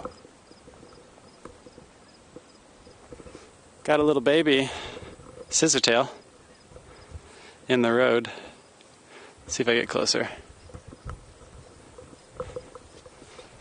Okay, cool. So they were both that. Right? What's going on here with this seaside business? So I could go this way. I think I'm going to head back towards the car. Then I can sit in the shade while I reference a map, see if there's anything we can hit on the way outside of town. Oh, I want to show this, guys. It's just so cute. I know we'll see plenty of these back in Oklahoma. Well, first off, can I get this?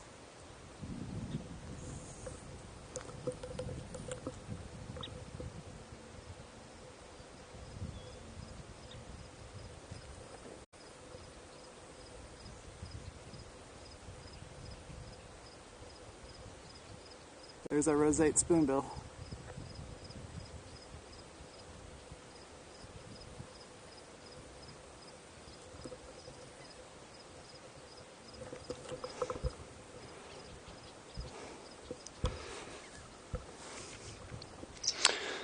So that was kind of a cheap, let's say we saw it on stream shot. But this is what I was really wanting to show you. Check out this little teeny tiny baby tail.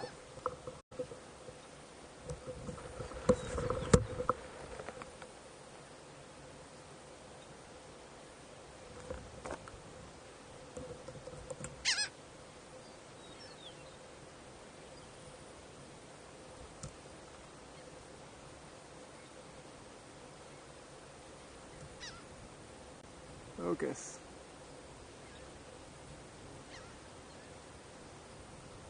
It really doesn't want to focus.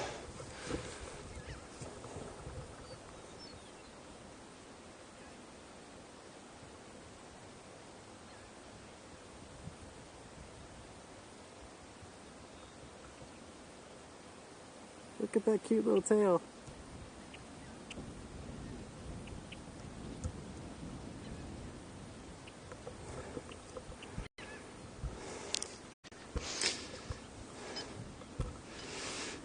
So that's a scissortail flycatcher.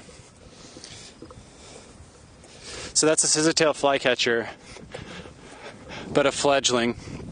So its tail's only about this long, where it will be like that long. Or I can't do how long it is with one hand.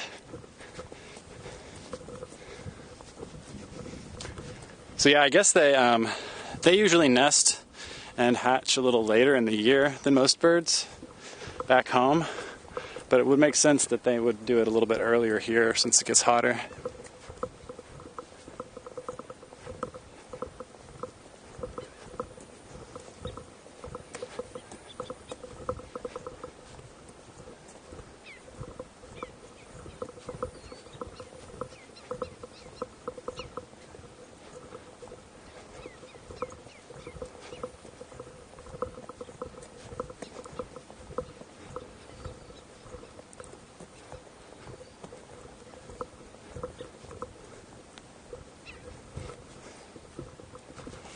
Might as well go ahead and pull out the water while I'm walking.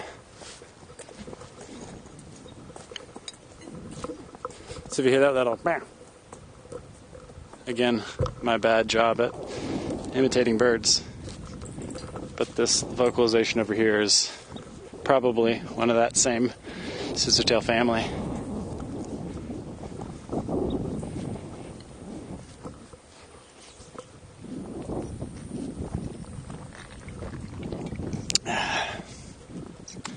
See, I'm hydrating.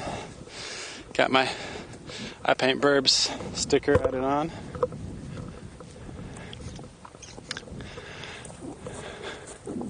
Oh, dang it. I think that's our kite. It's tough because for me, at a glance, kites and gulls, I mean, they're both really good flyers. But that's part of why I sometimes have trouble at a glance telling them apart, because they both have kind of pointy wings and are very acrobatic. Yeah, that Hummingboot sticker I think is sold out pretty quick, but she should. I imagine she'll have more when she restocks and reopens the store. I got lucky because I got it pretty quick after she put them up, and they shipped. I got my notice that it had shipped like a couple days before she left for her Alaska trip and shut the store down for a bit. And obviously she's not going to be mailing stuff out while she's gone. Just just gonna peek around this bend real quick, because this is a totally, not totally, but it's quite a bit different. Less water over this way, a little drier, a little scrubbier.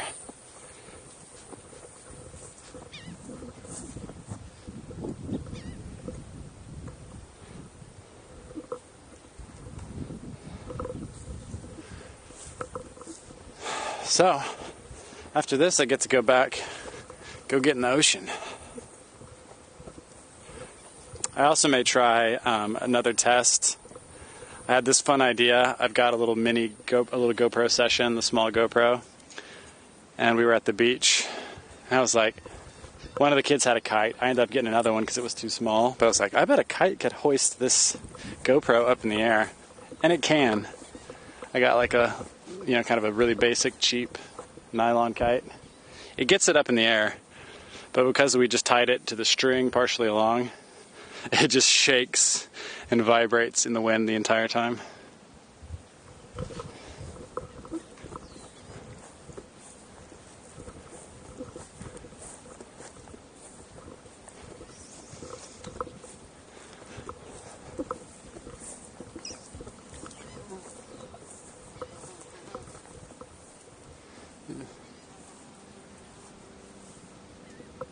Here's a little face cam dragonfly. I think that's the same one. Send a full-size camera up on a kite. Must be a big kite. Yeah, this one's just like a 46-inch kite, so it wouldn't. Nice. Kites are fun. This is the first kite I've actually had in a while. I used to fly kites a lot when I was in college. I never got like fancy into like trick kites or fancy kites. I just like to do some basic kite flying. There's a dick sisal somewhere out here. The helicopter's probably drowning it out right now. But I heard a dick sisal for sure. But yeah, kites are super cool. And I know people will do like when I was just looking up ideas,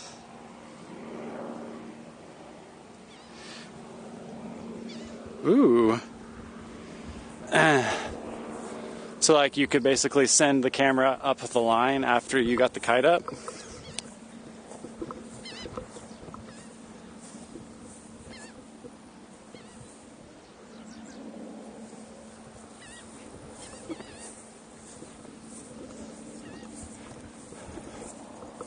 Because I know I looked and I was looking on kind of just researching online to see if anybody had any tips for what I was doing. Most of the stuff with kites. Oh, I gotcha. So like you could basically like get the shot with it ascending. Because I was playing around with it just going all the way up the line or all the way down the line. That is awesome. Because I was thinking of fun ways you could do it, like having one person, like basically letting out all the line and having one person standing far off and another person holding the line up near the kite and getting it going low, and then having the other person run out, basically kind of letting the line out pretty quickly but steadily, so you got a nice rising shot. But like I say, I may try seeing if I can attach it to the actual kite, if that's going to be more stable. Because like I say, having it partially, it was about like 10 feet below the kite on the line, and on a single line especially, it just wasn't stable at all. It was just shaking and moving all over the place. And this camera doesn't really have proper optical stabilization, so it wasn't really watchable. But like I say, a lot of the stuff that I found when I was looking online was for people doing GoPro footage of kite sailing. Gotcha.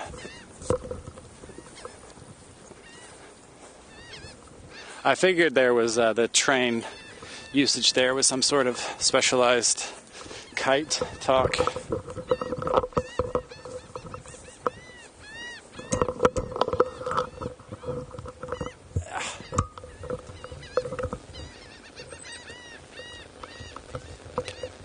Probably hear the seagulls. So I got a fun bug on my microphone. Some sort of, not a bee, but a bee mimic hanging out on my microphone.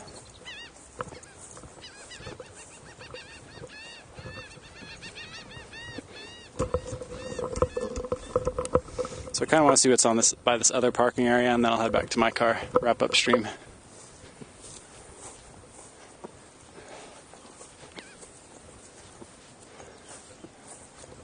Some swallows look like cliff swallows, but it could be cave, but I'm not going to be able to make that call.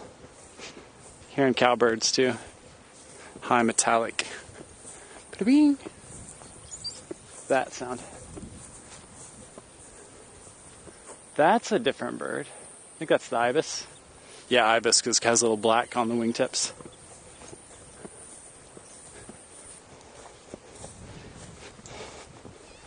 Thought I'd see more ducks here. Again, was kind of hoping for the fulvous whistling duck. But I'm happy with just getting the black-bellied whistling duck. They're gorgeous. Ooh, that's a huge dragonfly. I wish that one would have landed. There's a dragonfly about 4 inches long. Flew right past.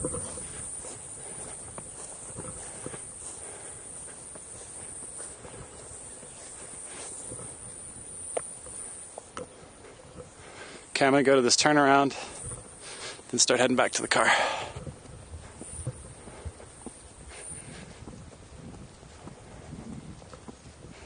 Battery on the camera is getting low too, so we did a good, we've been going for 3.5 hours.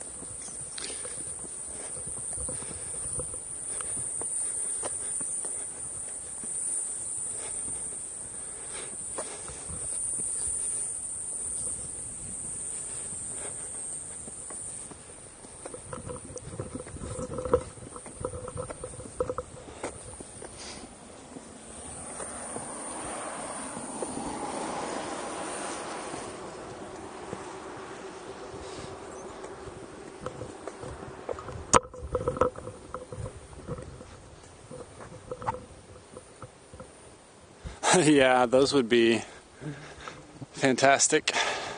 Pizza. Say, that would be kind of dumb luck if I did, given kind of the way I'm going about my burden on this trip.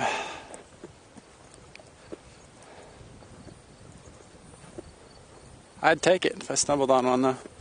This probably could potentially be, so this is totally dry now, but with a little bit of water, this would be a decent potential little shorebird trap. But it's empty now.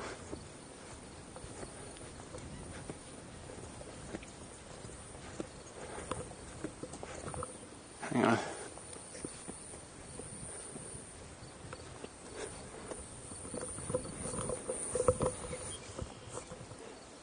I'm not going to switch to the camera, so you're just going to get a face full of hair. I just saw a little blur over here. I wanted to check.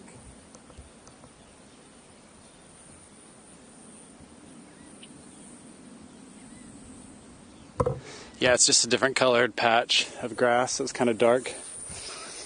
But I was like, that's worth checking out in case it is a rail. This was kind of in a rail-like place.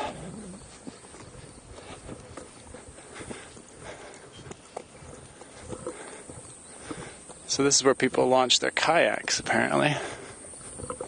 Might be a good place if I do. I probably won't go out this way tomorrow. I don't know if I'll be able to stream. I might be able to do a short stream from the beach or something.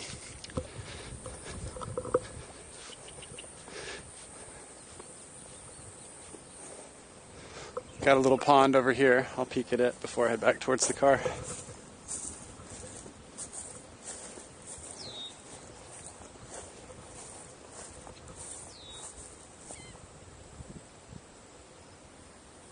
Nada on this pond.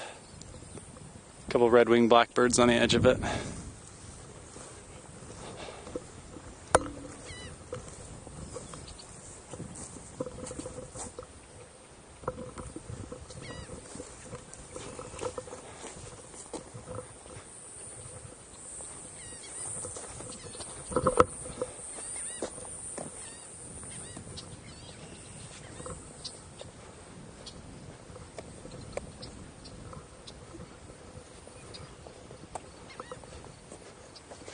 Hang on, I need to check my... Oh. Okay. Had to make sure I wasn't a get home fast, we're about to leave text.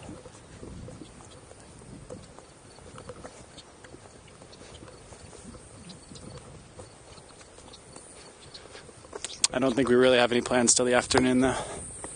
So it'll give me time to get back and rest and have lunch and all that.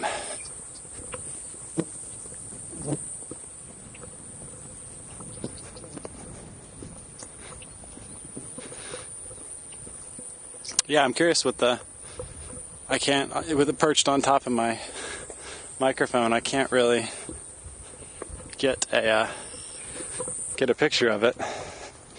But it was some sort of fly mimic, a bee mimic fly. Fooled me at a first glance when I was like, you're not a bee.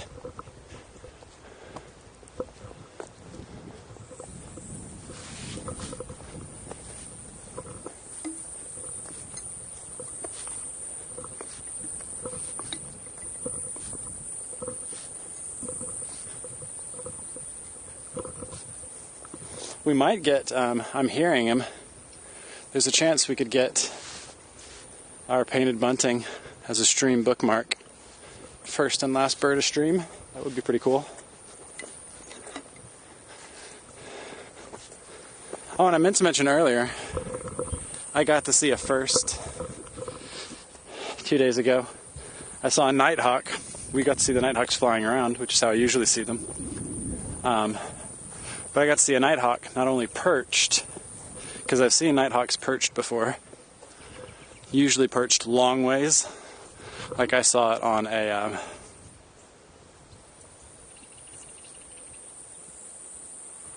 be careful in case this is a boat-tailed grackle. I've seen nighthawks perched long ways along like a fence, like a pipe, metal pipe fence. But this one was perched on a wire, perpendicular to the wire, which I'd never seen.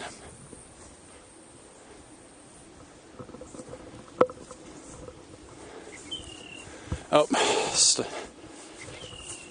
yeah. Grackle, you can tell I'm getting hot and tired. The grackle flew away before I could get a look at its eye. Do you hear the painted bunting now?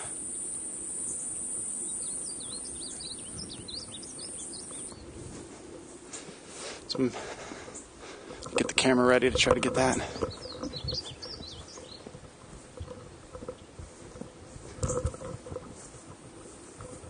Oops. I think my monopod just broke.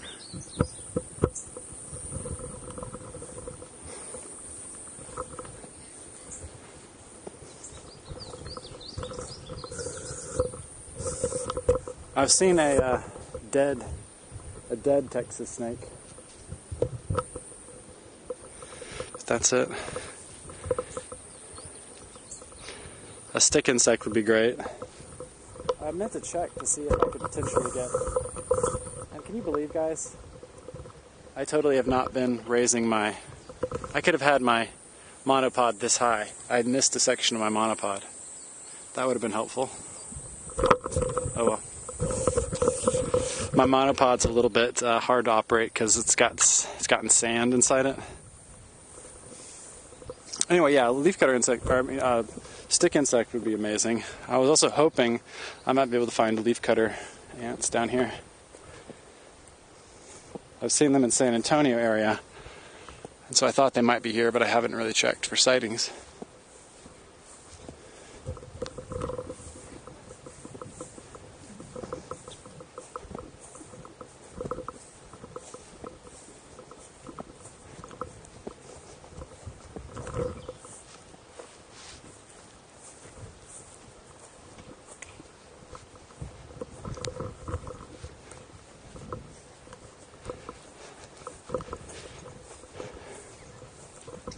So yeah, tomorrow morning, like I say, I don't know if I'll be able to stream or not. I'll probably just go out for like an hour. But I may try to see if there are any places where people have been spotting some shorebirds, because like I said, ruddy turnstone, black-bellied plover would be great to get.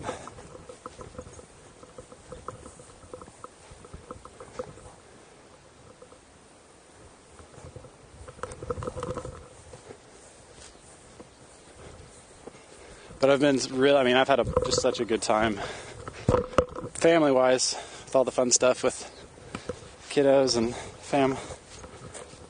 But also have had a great time birding this trip.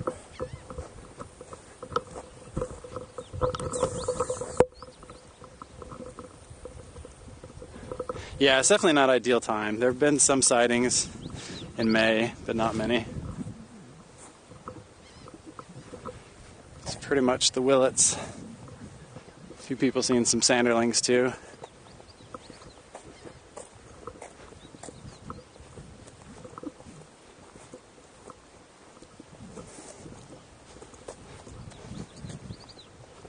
But it's been good for terns, good for waders, good for my one sparrow I really wanted, and for the raptors.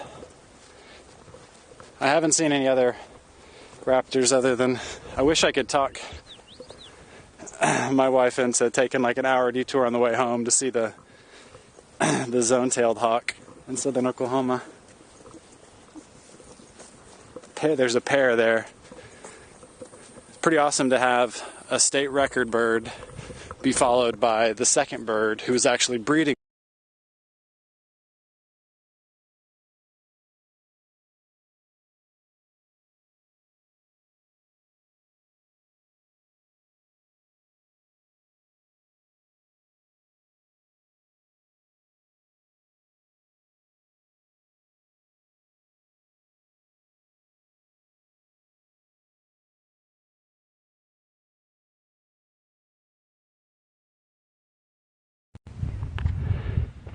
Yep, gonna have to go with crappy audio. Sorry about that.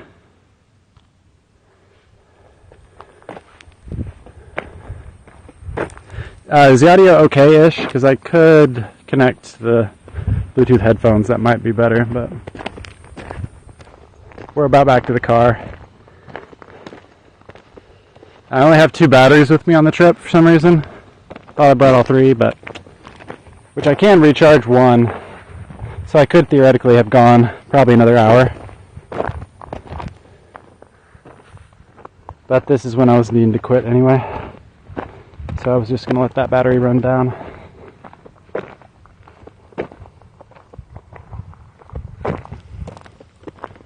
But hopefully at least I'm still audible.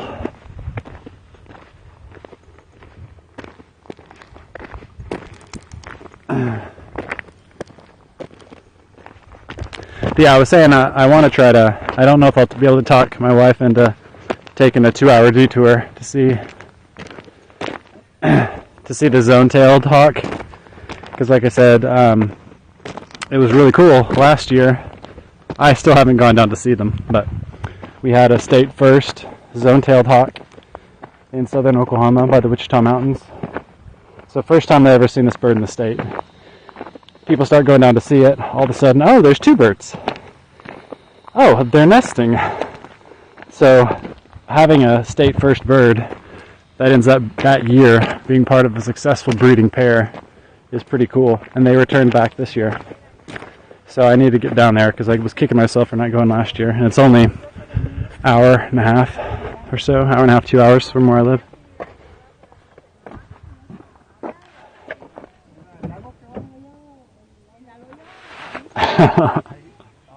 She actually really does like to sleep in the car because she hates road trips. So if she gets zonked out, maybe I could just... Oh yeah, Google rerouted us. I joked about that's really not what happened when I saw my Oklahoma crested caracara. We were on our way back from Texas. That literally was. There was something going on the highway.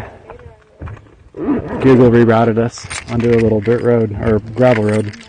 And that's where I saw my first caracara in Oklahoma. like 2 months ago.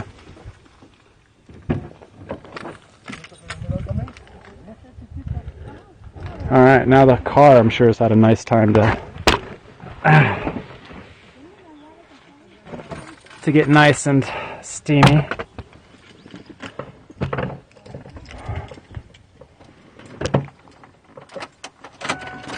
At least we took our other car. My car that I usually drive in, the AC totally went out. So it has no AC right now. Vehicle is real hit or miss. I typically tend to follow it. It helped us a couple times this trip. And we wish we could verify because we were in a caravan with, there were 2 other vehicles. So some of our people got trapped in traffic and stuff that we were able to get around.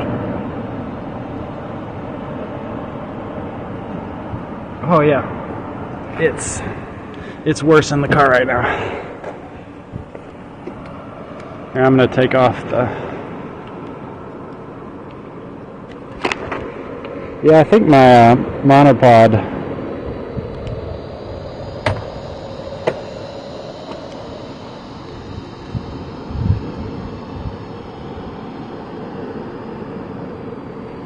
We gone, James?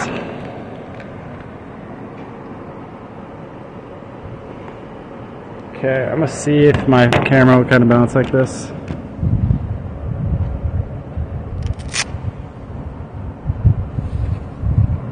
All right. Yeah, it's definitely worse in the car right now. So I'm gonna let the AC go for a sec.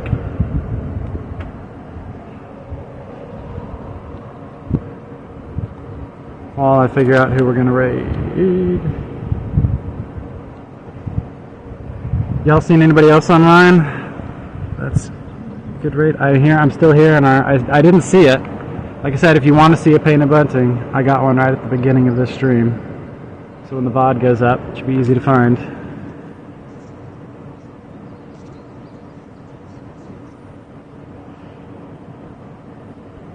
And I'm having trouble with my touchscreen because of sweat.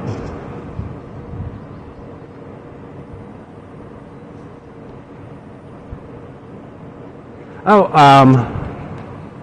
Zevy's doing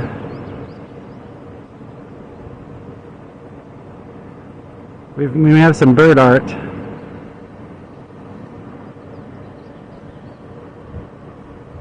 Yeah, let's watch somebody do some goose art.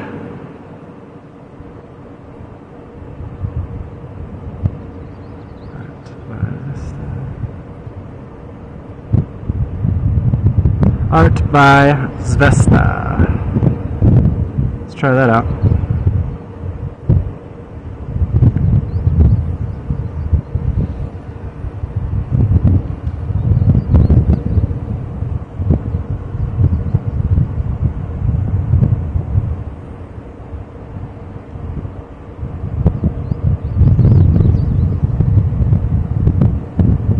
So right now I'm going to raid this over to an art stream. You guys have a good one. Check out Zevy. She's a great artist. She does fun, lots of fun frogs, animals. It was fun. Rating.